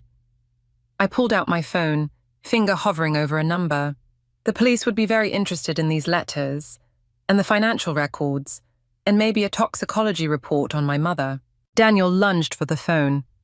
In the chaos that followed, I heard Mia scream, not in fear but in warning, and suddenly I understood what she'd been trying to tell me all along. This wasn't about revenge anymore. This was about survival. The toxicology report arrived 3 days after Mom's funeral.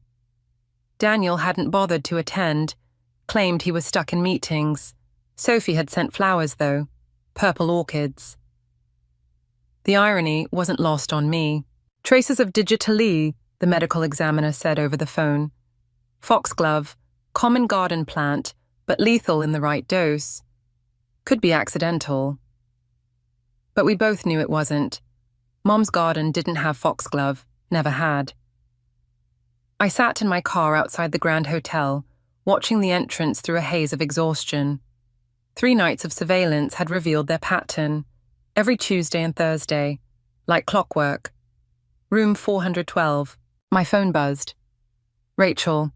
Police called. They're closing the investigation, natural causes. Of course they were. Daniel's company had half the city's officials in their pocket. Another message popped up from the babysitter. Mia's fever's getting worse. Should I take her to the hospital? My hand trembled on the steering wheel. Mia had been sick since the confrontation at Mom's house. The doctors couldn't explain it, but she kept talking about the lady in the trunk, now more than ever. Sophie's car pulled into the parking garage. 10 minutes later, Daniel's followed. Like a well-rehearsed dance. I pulled out the USB drive containing everything. The financial records, Mom's letters, the toxicology report, surveillance photos. One email to the board of directors would destroy them both. My finger hovered over the send button when a tap on my window made me jump. Mrs. Martin? A man in a suit stood there, badge visible. Detective Collins? Mind stepping out of the car? 2 more officers approached from behind. A setup. Elizabeth Martin, you're under investigation for corporate espionage and cyberstalking. We have a warrant to search your vehicle. Let me guess, I said, stepping out. Daniel's lawyers called? The detective's face remained impassive. We received evidence of unauthorized access to private corporate files and concerning behavior following your mother's death. They found the surveillance equipment in my trunk, the photos, the USB drive, everything I'd gathered over weeks of careful planning, gone in minutes. Your daughter's quite imaginative, Detective Collins said, examining my phone. All these notes about someone in trunks. Your husband's concerned about her mental state, and yours. He killed my mother, I whispered. Your mother died of natural causes, Mrs. Martin.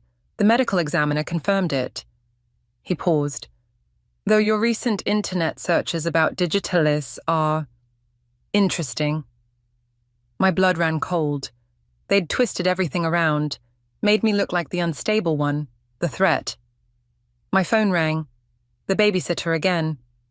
Mia's asking for you. She's crying about the lady in purple hurting someone else. I need to go, I said. My daughter's sick. Of course. Detective Collins smiled without warmth. But first, we'll need you to come down to the station, just to clear a few things up. 3 hours of questioning later, they released me with a warning and a temporary restraining order. I couldn't go near Daniel, Sophie, or their officers. Any evidence I had was now part of an ongoing investigation. I rushed to Rachel's house, where she'd taken Mia after the babysitter called. She's sleeping, Rachel whispered, leading me to the guest room. But Elizabeth, there's something else. She handed me her tablet. On the screen was an article from 6 years ago. Young woman's disappearance remains unsolved. The photo showed a girl in her 20s, another of Daniel's employees, another affair exposed. She vanished after threatening to go public, Rachel said quietly. They found her car at a train station. Case went cold. The girl in the trunk, I breathed. Elizabeth. Rachel gripped my arm. What if Mia isn't just imagining things? What if she's trying to warn us? In the guest room, Mia stirred in her fever sleep. Mommy, she murmured, the lady says we're running out of time. I touched her burning forehead, remembering Mom's last letter. People who hide secrets that deep can be dangerous when cornered.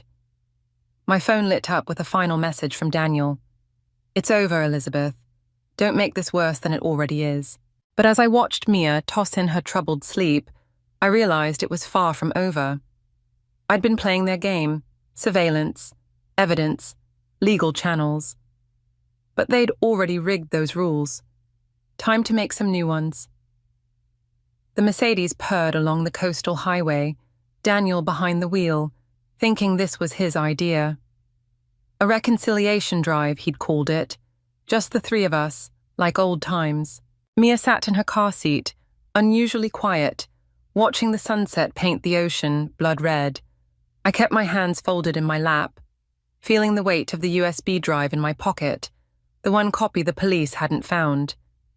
You've been reasonable about everything, Daniel said, breaking the silence. The restraining order, the investigation, I appreciate that. I smiled, remembering the missing girl's photo. Tell me about Jessica Porter. His hands tightened on the wheel. Who? The girl who disappeared 6 years ago, your previous assistant. Ancient history, he muttered. Office gossip. The lady says she's cold, Mia whispered from the back seat. She's always cold now. Daniel's face went ash white. Stop it, Mia. Stop saying things like that. Pull over, I said quietly. Elizabeth, pull over or I send these files to every board member right now. I held up my phone, including the ones about Jessica. He guided the car into a scenic overlook, empty except for one other vehicle, Sophie's purple BMW. You planned this, he accused, like you planned Mom's garden visit. His laugh was hollow. You can't prove anything.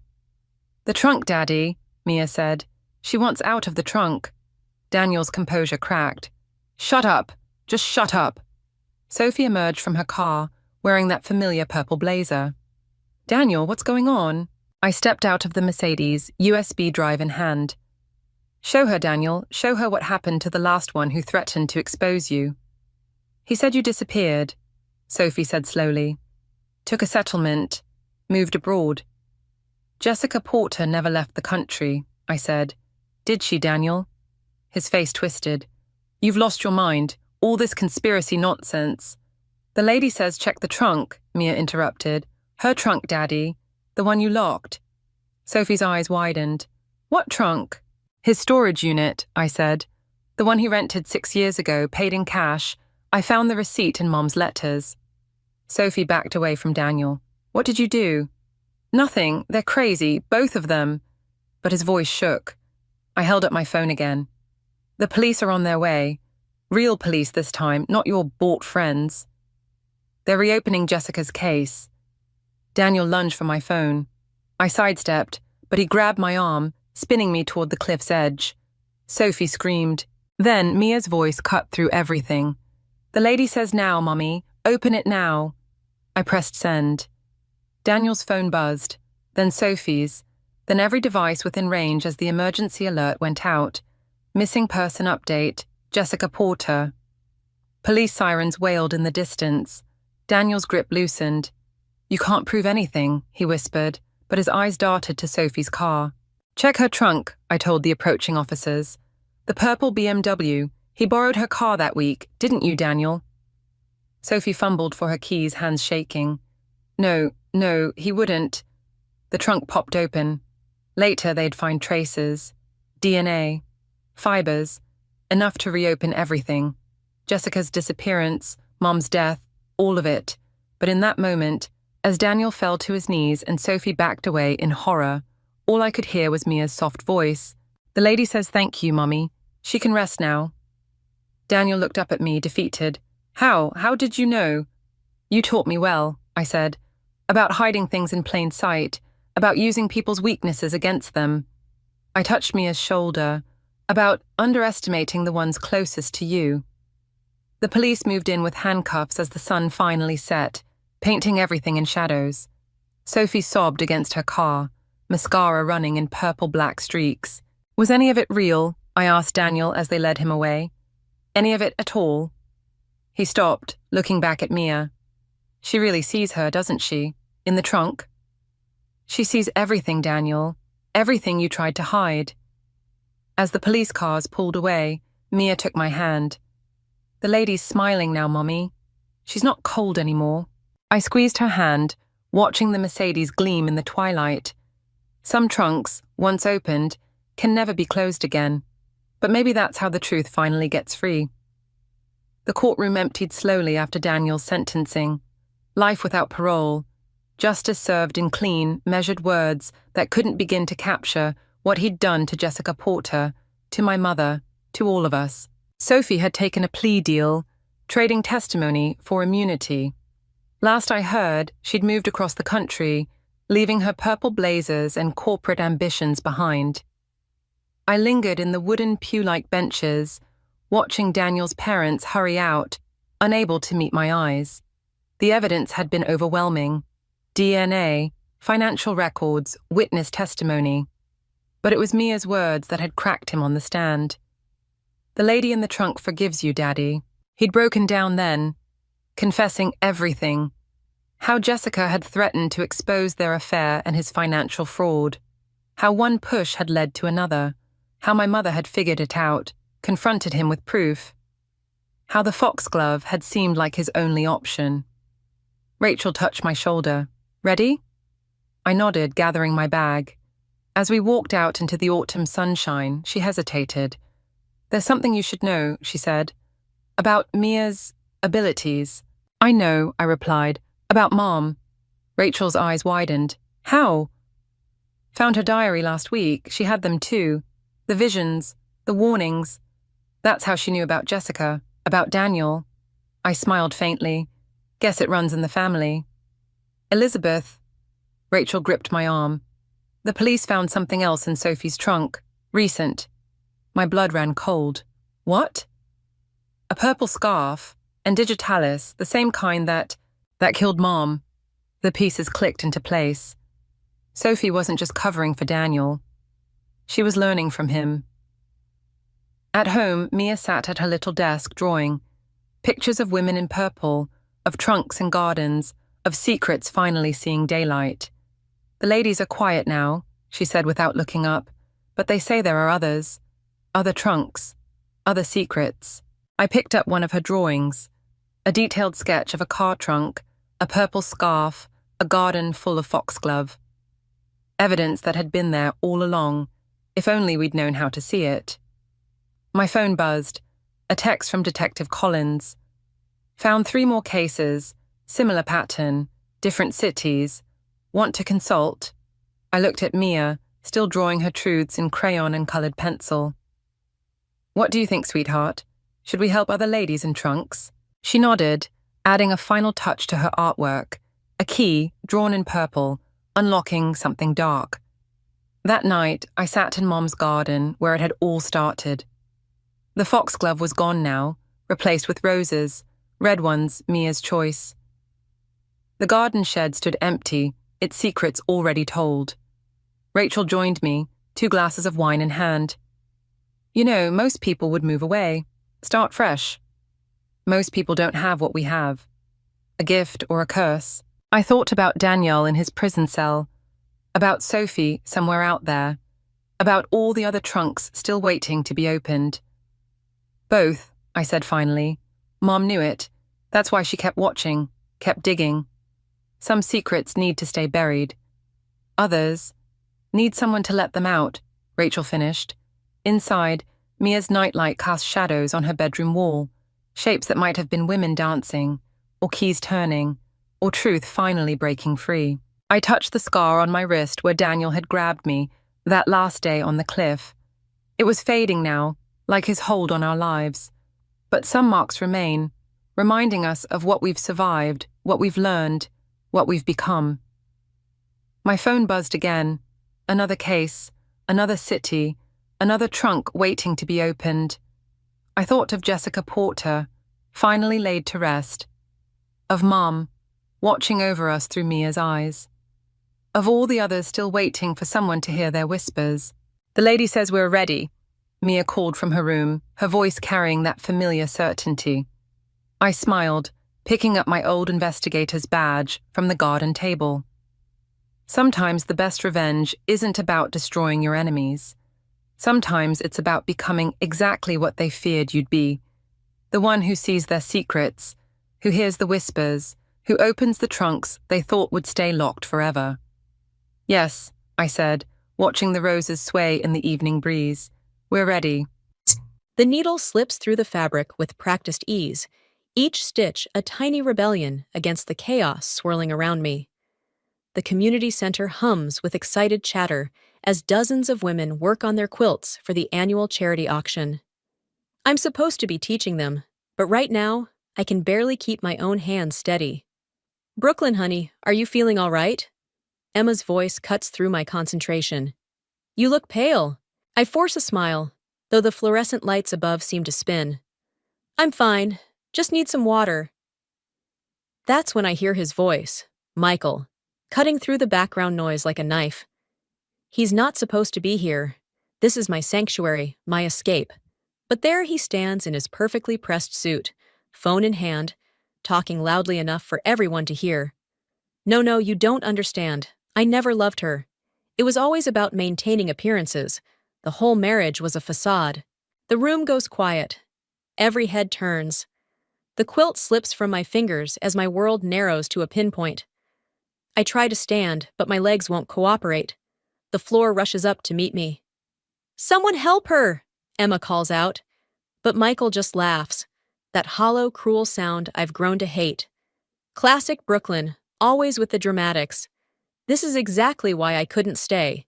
Everything's always about her. I'm Brooklyn, and this is the moment my life shatters into 1,000 tiny pieces, like shards of broken glass scattered across the community center floor. Through the fog of humiliation, I hear gasps and whispers. Feel hands helping me up. See concerned faces swimming in and out of focus.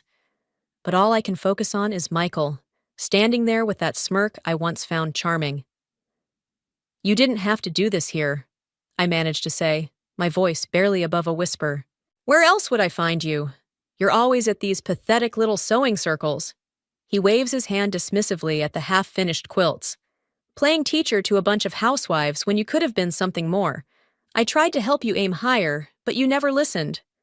Rachel, my best friend, steps between us. "Get out, Michael. You've done enough damage." "Damage!" He laughs again. "I've done her a favor. Now she can stop pretending she's happy playing small-town craftsman. Maybe she'll finally grow up." The room spins again, but this time it's not from weakness. It's rage. Pure, molten rage that burns through the shock and hurt. I grab the edge of the table, steadying myself. "You want to talk about pretending?" My voice comes out stronger than I expect. "How about pretending to be a decent human being for the past 8 years? He steps closer, lowering his voice. "Don't make this uglier than it needs to be. I've already arranged to sell the house. Your things will be packed and moved to your parents by Friday." "You what?" The words hit like physical blows. "That's our house. You can't." "Actually, I can. Check the paperwork, sweetheart. It's all perfectly legal." Emma appears at my side with a glass of water, but I wave it away. The room has stopped spinning. Everything is crystal clear now. "This isn't over," I tell him. His smile doesn't reach his eyes. It was over long before today. I just finally had the courage to admit it. He turns to leave, then pauses. "Oh, and Brooklyn? Don't bother trying to contest anything. My lawyers are better than any you could afford on a sewing teacher's salary." As he walks out, leaving stunned silence in his wake, something inside me shifts. The hurt is still there, but underneath it, something darker takes root. Something that whispers of justice and vengeance. I look around at the unfinished quilts, each one representing hours of careful planning and precise execution. Maybe it's time to apply those same skills to something besides sewing. After all, Michael always did underestimate what I could accomplish when I put my mind to it. Rachel squeezes my shoulder. "What are you going to do?" I pick up my fallen needle, testing its sharp point against my finger. "I'm going to show him exactly what this small-town craftsman is capable of." The cardboard box feels heavier than it should as I carry it up my parents' driveway. 8 years of marriage condensed into 3 boxes. It seems impossible, yet here we are. My mother stands in the doorway, wringing her hands like she used to do when I was sick as a child. "Let me help you with that, sweetheart," she says, reaching for the box. "I've got it, Mom." The words come out sharper than intended. The last thing I need right now is to be treated like I'm fragile. Inside, Linda, my father, sits at the kitchen table, laptop open, fingers tapping against the wood in that familiar rhythm that means she's plotting something. She barely looks up as I set the box down. "Have you checked your bank accounts?" she asks. "Linda," my mother warns. "She just got here. And Michael's probably already 3 steps ahead of us, Susan. We need to act fast." The mention of his name makes my stomach clench. I sink into a chair, suddenly exhausted. I tried. He's changed all the passwords. Linda's typing intensifies. "Of course he has. Classic first move. Did you know he's been meeting with Richard Carlton?" "The real estate agent?" My head snaps up. "How do you—" "I still have friends at the country club." She finally meets my eyes. "He's listing properties that are in both your names." The room starts to spin again, but I force myself to stay upright. "He can't do that without my signature." "He can if he forged it." Linda's voice is cold, calculating, which, given his recent behavior, wouldn't surprise me. "Stop it, both of you," my mother interrupts, setting down cups of tea none of us asked for. "Brooklyn needs rest, not revenge plots. What I need is to not be talked about like I'm not here." I stand up, knocking against the table. Tea sloshes over the rim of the cups. And what I need is for someone to tell me how my entire life imploded in less than 24 hours. The silence that follows is deafening. My mother reaches for me, but I step back.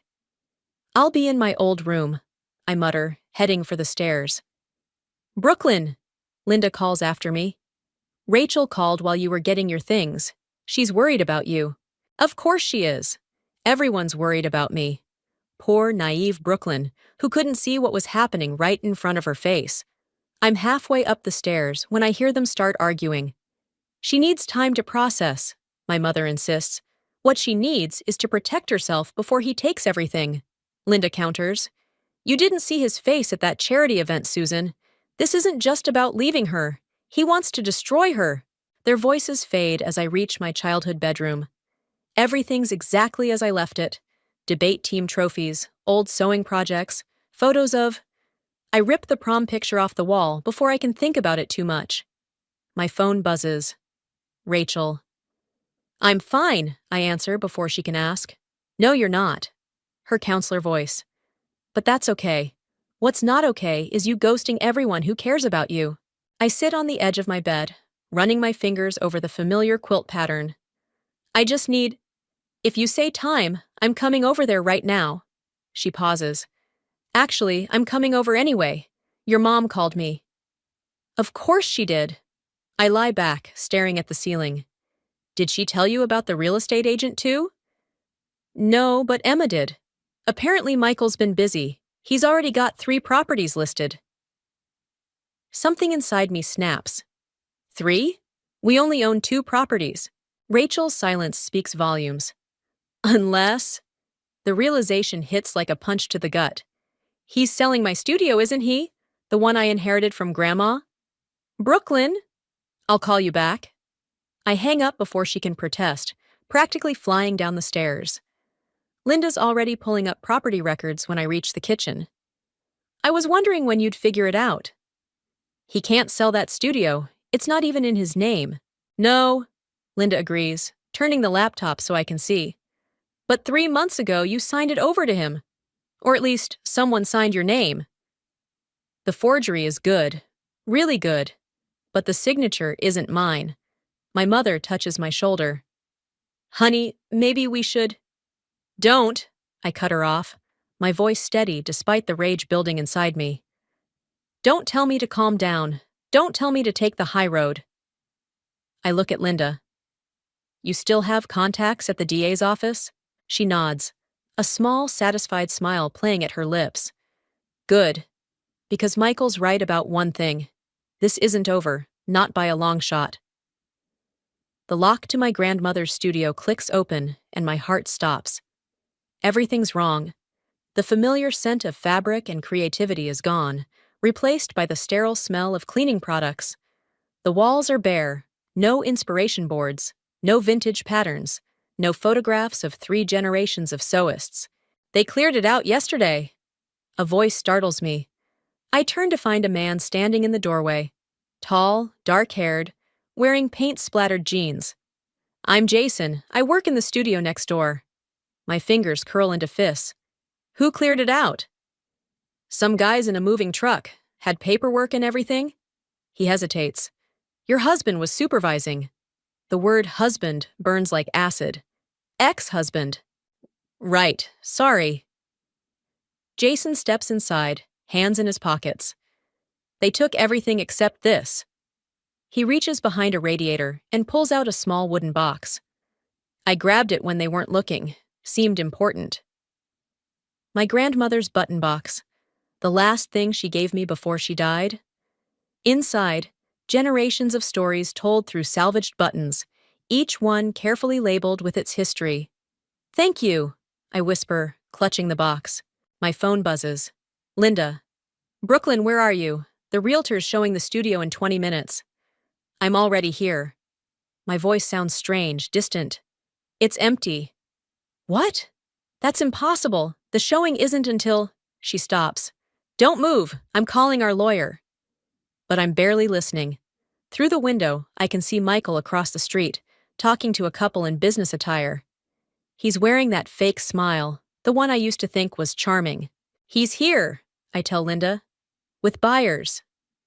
Brooklyn, don't! I end the call and stride across the street, the button box still in my hands. Jason calls after me, but I keep walking. Prime location, completely renovated, Michael's saying. The previous tenant was running some kind of craft business, but... Craft business? The box feels heavy in my hands. Is that what you're calling my grandmother's legacy? The couple looks uncomfortable. Michael's smile doesn't waver. Brooklyn, this is a private showing. Private? Like how you privately forged my signature? Or how you privately cleared out 30 years of family history? Maybe we should come back another time, the woman suggests. No need. Michael's voice hardens. My wife is just having trouble accepting reality. Ex-wife, I correct him. And reality is that you're trying to sell property you don't own. Check the paperwork. He pulls out a folder. Everything's legal. Including this? I open the button box and pull out a small envelope. Grandma's original deed, naming me as sole owner, the one you couldn't find to forge. His smile slips just for a second. The couple exchanges glances. We'll be in touch, the man says quickly, and they hurry away. Michael waits until they're gone before his facade cracks. You're making a mistake. No, your mistake was thinking I'd just roll over and let you take everything. Everything? He laughs, but it's ugly. You want to talk about taking? How about 8 years of my life, playing along with your small-town dreams when I could have been something more? You could have left any time. And walk away with nothing? He steps closer. I earned this. Every fake smile at your silly sewing circles, every mind-numbing dinner with your parents, every moment pretending your pathetic little ambitions were enough. I earned this studio. Jason appears beside me. Everything okay here? Michael's eyes narrow. Mind your own business. The studio is my business, Jason says calmly, since I'm buying it. I turn to him, startled. Michael laughs again. Nice try, but it's already sold. Actually, Jason pulls out his phone. I just got confirmation from the bank. The sale's been blocked pending investigation of fraudulent documentation. Michael's face goes white. You... Also, Jason continues, I have security footage of yesterday's moving crew. Interesting timing. Clearing out a property before it's legally sold. My phone buzzes again. Linda, probably with the lawyer. But for the first time since this nightmare began, I feel steady. You should go, Michael. My voice is quiet but firm. And whatever scheme you're running, whatever you think you're entitled to, it ends now. He opens his mouth, closes it. For a moment, I see something flicker in his eyes. Fear, maybe. Then he turns and walks away, his expensive shoes clicking against the pavement. Thank you, I tell Jason, for the button box, and don't thank me yet. He hands me a business card. I think we need to talk about what else your ex-husband's been up to, and I'm pretty sure you'll want to hear this. Jason's revelations about Michael sit like stones in my stomach as I drive to Rachel's office. The familiar counseling services sign offers no comfort today. Through the window, I can see her with a client, the same steady, compassionate presence she's always been. I check my phone again.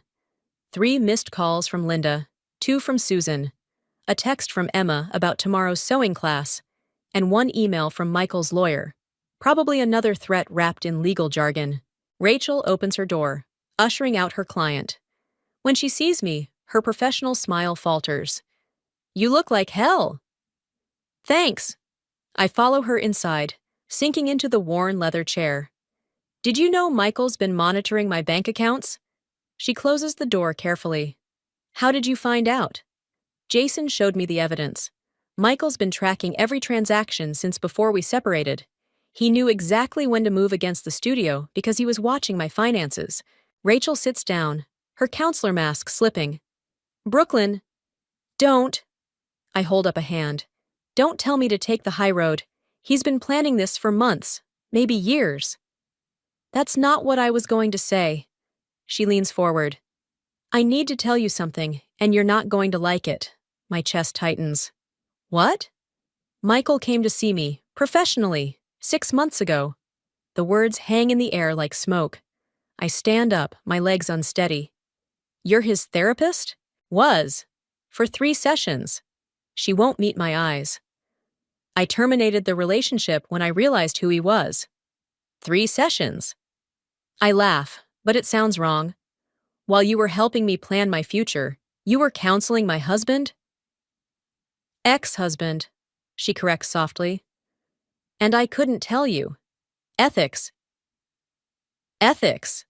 The word tastes bitter. He's destroying everything I care about, and you're worried about ethics. Brooklyn, sit down, please. She waits until I do. There's more. During those sessions, Michael talked about things, plans. I couldn't say anything directly, but I tried to warn you. Memory hits like a slap. All those careful questions about financial independence, the suggestions to document everything, the urgent recommendations to change my passwords. You knew. My voice sounds distant. You knew what he was going to do. I suspected, but I couldn't. Break confidentiality. Right. I stand again, steadier this time. Funny how everyone who claims to care about me keeps having very good reasons for letting Michael win. That's not fair. No? I move to the door. What's not fair is finding out my best friend chose professional ethics over warning me that my life was about to implode. Where are you going? To do what I should have done from the start. My hand tightens on the doorknob. Stop trusting people who say they're protecting me and start protecting myself. Brooklyn, wait! She grabs my arm. Whatever you're thinking about doing, remember who you are. I look at her hand, then her face. That's the problem, Rachel. Everyone seems to think they know exactly who I am. The nice girl, the understanding wife, the forgiving friend. I pull away. Maybe it's time to show them how wrong they are. Don't let him turn you into something you're not. Too late. I open the door. He already did that. Now I'm just deciding what I want to become instead. Outside, my phone buzzes again. Linda. This time I answer. Jason just called me. she says without preamble. We need to talk about what he found. I'll be there in 20 minutes. I start my car. And Linda, bring every file you have from when you worked with Michael's company. Every contract, every memo, everything. Brooklyn, it's time to stop playing defense. I pull out of the parking lot, not looking back at Rachel's office. Michael wants to destroy what I care about? Fine. Let's see how he likes having everything he values stripped away too. The sun is setting as I drive, casting long shadows across the road. Somewhere in the distance, storm clouds are gathering. Perfect weather for what's coming. Because Michael was right about one thing. I have been playing small. Following rules. Trying to be nice. But now I'm ready to show him exactly what happens when you back someone into a corner and expect them to break. Time to start weaving a different kind of pattern, one stitch at a time. Linda spreads the files across her dining room table like she's dealing cards for a high-stakes game. Each document represents another piece of Michael's carefully constructed facade, and with every page I turn, my anger burns colder, more focused. He didn't just monitor your accounts, Linda says, tapping a spreadsheet. He was systematically moving money through shell companies for months. I pick up another document, recognizing Michael's signature. Using my studio as collateral. On the house. Jason leans against the doorframe, arms crossed. But that's not the interesting part. What is? He pulls out his phone, showing me an email chain. These companies? They all trace back to Richard Carlton. The real estate agent? My hands clench around the paper I'm holding. He's been working with Michael this whole time? Better? Jason's smile is sharp. He's Michael's silent partner in a development project.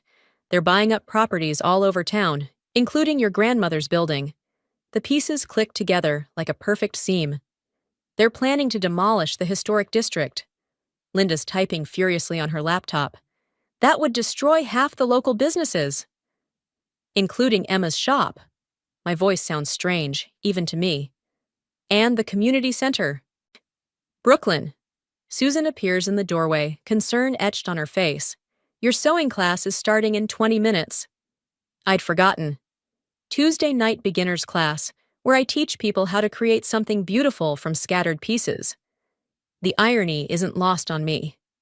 Cancel it, Linda suggests, not looking up from her screen. No.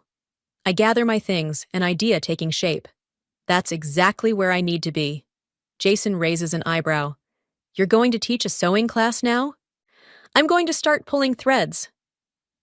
I check my phone. 3 messages from Emma about tonight's attendance. Most of my students are connected to the historic district somehow, and they all love to talk. Understanding dawns on Linda's face. Information gathering. More than that. I shoulder my bag. Michael and Richard think they're so clever, buying up properties in secret. But they forgot something important. What's that? In a small town, reputation is everything. I head for the door, then pause. Mom, can you call Rachel? Tell her I need her to stop by the class tonight. After what she did? Susan frowns. Because of what she did. My smile feels dangerous. She wants to make things right. This is her chance. The community center is buzzing when I arrive. Emma meets me at the door, talking fast about missing supplies and changed schedules, but I barely hear her. I'm watching the women setting up their machines, sharing gossip and laughs, completely unaware that their businesses, their community, is about to be bulldozed. Ladies! I call out, and the room quiets. Change of plans tonight. Instead of starting that quilt pattern, I want to tell you a story about greed and betrayal, and 2 men who think they can destroy our town without anyone noticing. Rachel slips in the back door as I begin speaking. Her counselor mask is gone, replaced by something harder, more determined. She catches my eye and nods once. Message received. By the time I finish talking, the room is silent except for the hum of tension. These women, shop owners, mothers, pillars of the community, they understand exactly what's at stake. What can we do? Emma asks, her voice tight. I pull out my phone, showing them the evidence Jason gathered. We start spreading the truth, carefully, strategically, one conversation at a time. Like stitches in a quilt, someone says. Exactly. I look around the room, meeting each pair of eyes. Michael thinks he can erase us because we're just small-town craftspeople. Richard believes we'll roll over and sell because we don't understand real business. Rachel steps forward. They don't know what's coming, do they? No. I start distributing copies of the documents. They don't. As the women begin planning, their voices rising with purpose and anger, I feel something shift inside me. This isn't just about my revenge anymore. It's about protecting something bigger than myself. My phone buzzes. A text from Michael. We need to talk. Dinner tomorrow? I type back one word. Yes. Because sometimes the best way to destroy someone is to let them think they're winning. One careful stitch at a time, until the pattern is complete, and it's too late for them to see what you've been weaving all along. The annual town hall meeting buzzes with nervous energy. Every seat is filled, and I can feel the weight of expectant gazes as I clutch my folder of evidence. Michael stands at the podium, his practiced smile never wavering as he presents the Downtown Revitalization Project. Progress requires change, he's saying, gesturing to Richard's sleek architectural renderings. Our historic district has charm, but it's holding us back from real economic growth. Linda squeezes my hand. Now, she whispers. I stand, my legs steadier than I expected. I have some questions about this project. Michael's smile tightens almost imperceptibly. Of course, Brooklyn, always supporting local interests. Actually, I'm more interested in these. I start distributing copies of documents. Bank statements showing systematic fraud, forged signatures, shell companies used to hide property acquisitions. The room erupts in murmurs. Michael's face hardens as he flips through the papers. These are confidential business documents, he says smoothly. Obtained illegally, I might add.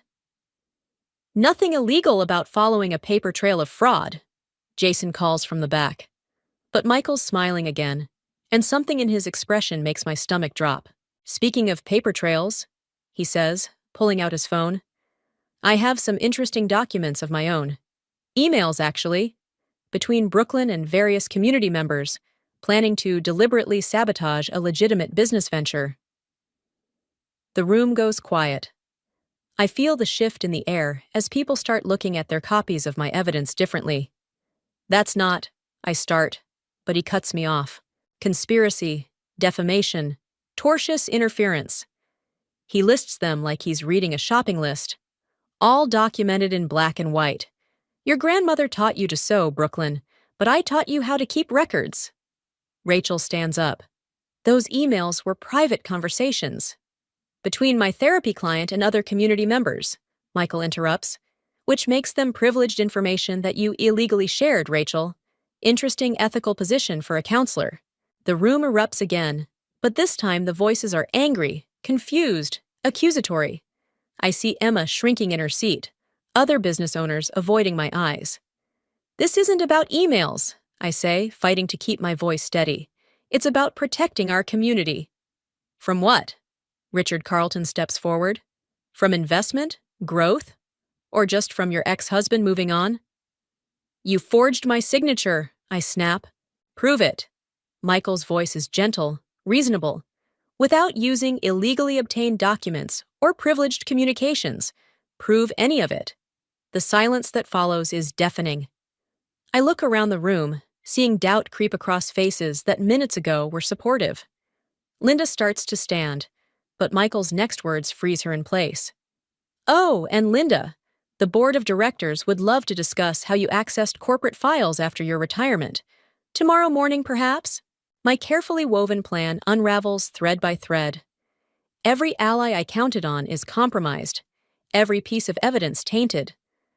Michael has turned my own tactics against me, making me look like exactly what he accused me of being. Small, bitter, vindictive. This meeting is adjourned, the mayor announces, looking uncomfortable. Pending legal review of all materials presented. People file out quickly, avoiding eye contact. Rachel touches my shoulder as she passes, but doesn't speak. Even Jason slips away, his expression unreadable. "I'm sorry about this," Michael says quietly, gathering his things. "But you forced my hand. Again. How long?" My voice sounds hollow. "How long were you planning this?" "Since the day you chose that studio over the job offer I arranged in the city." He straightens his tie. "Small towns breed small minds, Brooklyn. I tried to help you think bigger. By destroying everything I care about? By showing you what real power looks like." He steps closer, his voice for my ears only. "Did you really think your little sewing circle could outmaneuver me? That your community would choose you over progress?" I stand there, surrounded by scattered papers and abandoned chairs, watching everything I thought I knew about strength and justice crumble around me. The historic district, my grandmother's legacy, my own reputation, all hanging by threads I can't seem to gather.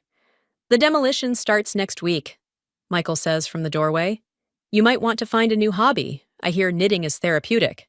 The door closes behind him, leaving me alone with the echoes of my failed revenge and one haunting question. What happens when the weapon you choose to fight with becomes the very thing that destroys you? The demolition crew arrives at dawn. I watch from across the street as they set up barriers around my grandmother's studio, their yellow vests bright against the gray morning. Michael stands with Richard, checking something on a tablet, looking more exhausted than triumphant. I grip my coffee cup tighter, remembering Rachel's last text. "He's been in therapy for months. Severe anxiety disorder. It might explain things." The cup trembles. I set it down. A small crowd gathers as the crew starts removing windows. Emma appears beside me, then Linda, then others from my sewing class. No one speaks. We just watch as they strip away decades of memories, piece by piece. "Quite a turnout," Michael says, suddenly behind me. "Come to witness progress?" I turn.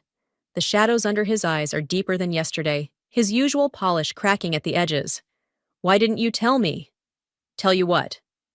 "About the anxiety, the therapy." His face hardens. "Rachel had no right." "No, she didn't. Just like you had no right to forge my signature or steal my inheritance." "I didn't steal anything." His voice rises slightly. "I saved you from yourself, from this." He gestures at the building.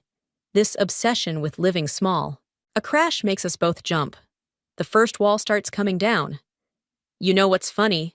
I keep my voice steady. "I actually thought I was the weak one. That you were somehow stronger, smarter, better at life than me." "Brooklyn."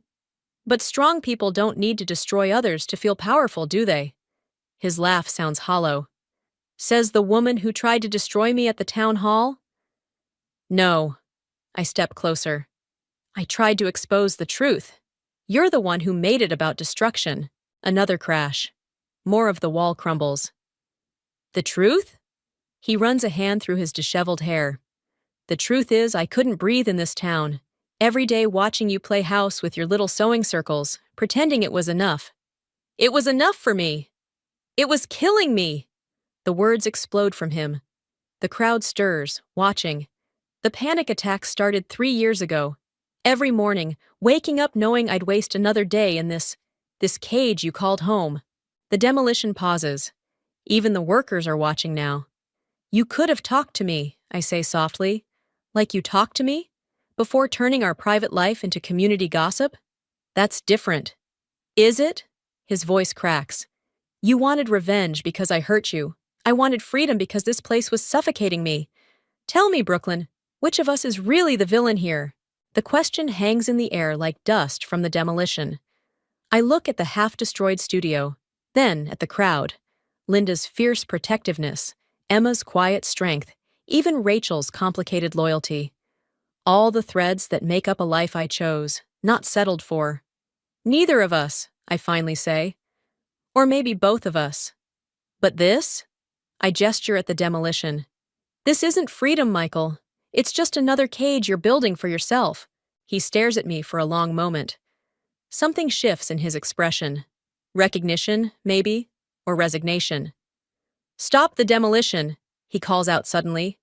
Richard steps forward. Michael, the permits! I said stop! His composure cracks completely. All of it. The development, the sales, everything. I can't do this anymore. The workers power down their equipment. The silence feels deafening. It won't fix anything, I tell him quietly. No. He looks at me with eyes I barely recognize. Vulnerable, almost afraid. But maybe that's not the point anymore. As the crowd disperses and the workers pack up, I stand in front of my grandmother's damaged studio. The wall can be rebuilt, but some things, trust, innocence, simple certainties, will stay broken. Michael pauses before leaving. I really did love you, you know, just not enough to become small. And I loved you, I reply, just not enough to become something I'm not. He nods once and walks away. I watch him go, feeling neither victory nor defeat, just the weight of understanding that sometimes the greatest act of revenge is choosing not to take it at all. Behind me, Emma touches my shoulder. What now? I look at the studio, its broken wall like an open wound, but also like a window to something new. Now, I say, we rebuild, but differently this time. The renovated studio smells of fresh paint and possibility. Sunlight streams through new windows, catching dust motes that dance like scattered memories. I run my hand along the workbench my grandmother installed decades ago, the only piece we managed to save from the demolition. The contractor says we can open next week, Emma says, setting down a box of supplies, though I still think Phoenix Studio is a bit on the nose. Sometimes obvious is good. I straighten a framed photograph. The original studio on opening day. 3 generations of women standing proud. Speaking of obvious, have you seen Jason lately? Emma's expression tightens. Not since he tried to buy the building out from under us. Funny how he disappeared once his development plans fell through. Not funny, strategic. I check my phone. Another missed call from Rachel. Some people are only interested in broken things they can profit from. The bell above the door chimes. Linda enters, carrying familiar papers. The final transfer documents, she says, laying them on the workbench. Once you sign, the studio's officially yours again. No partners, no strings. I pick up the pen, then pause. Have you heard from Michael? He's in Seattle. Linda's voice is carefully neutral. Started therapy again, apparently. The pen feels heavy in my hand. I think about Michael's last words about becoming small, about the way revenge can shrink your world even when you think you're fighting to expand it. Brooklyn? Emma touches my arm. The afternoon class is waiting. I look through the interior window to the classroom space. Women of all ages are setting up their machines, chatting, sharing stories. Not just a sewing circle anymore, but a business incubator program. My grandmother's legacy reimagined. 1 minute, I tell her. I sign the papers quickly, then reach for my grandmother's button box. Inside, nestled among generations of salvaged buttons, lies a small key. What's that for? Linda asks. The future. I hand her the box. Would you add these to the memory wall? All except this one. I hold up a pearl button, slightly cracked but still beautiful. This one goes back to its owner. The afternoon sun is warm as I walk the familiar path to Rachel's office. She opens the door before I knock, surprise flickering across her face. I was just about to call again, she says. I know. I hold out the button. Remember this? From your wedding dress fitting? She takes it, recognition softening her features. The one that popped off. You said you'd fix it, but then everything fell apart. I step back. Some things can't be fixed, Rachel, but they can be remembered, honored, and then let go.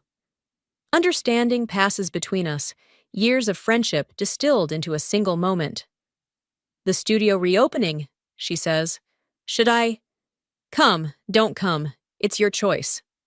I turn to leave. Just like it's my choice to stop letting broken things define me.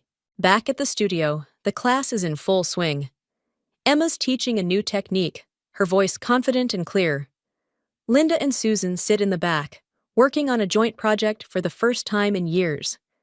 The memory wall gleams with buttons and photographs, each one a story of something lost or found or transformed.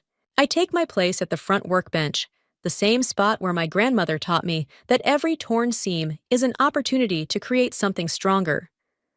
The students look up expectantly, machines humming, threads ready. Today, I tell them, we're going to learn about reconstruction, about taking something damaged and making it not just whole again, but different. Better. A new student raises her hand. What if we make a mistake? I think about Michael, about Jason, about all the tangled threads of revenge and redemption that led me here. About how sometimes the strongest patterns emerge from unexpected breaks in the design. In sewing, like in life, I say, threading my needle, there are no mistakes, only alterations that show us who we really are. The late afternoon light catches the memory wall, making the buttons shimmer like stars. Each one a small, imperfect circle, like the path I took to get here, like the journey from vengeance to understanding, like the endless cycle of breaking and mending that makes up a life. I begin to sew, adding my own stitch to the endless pattern.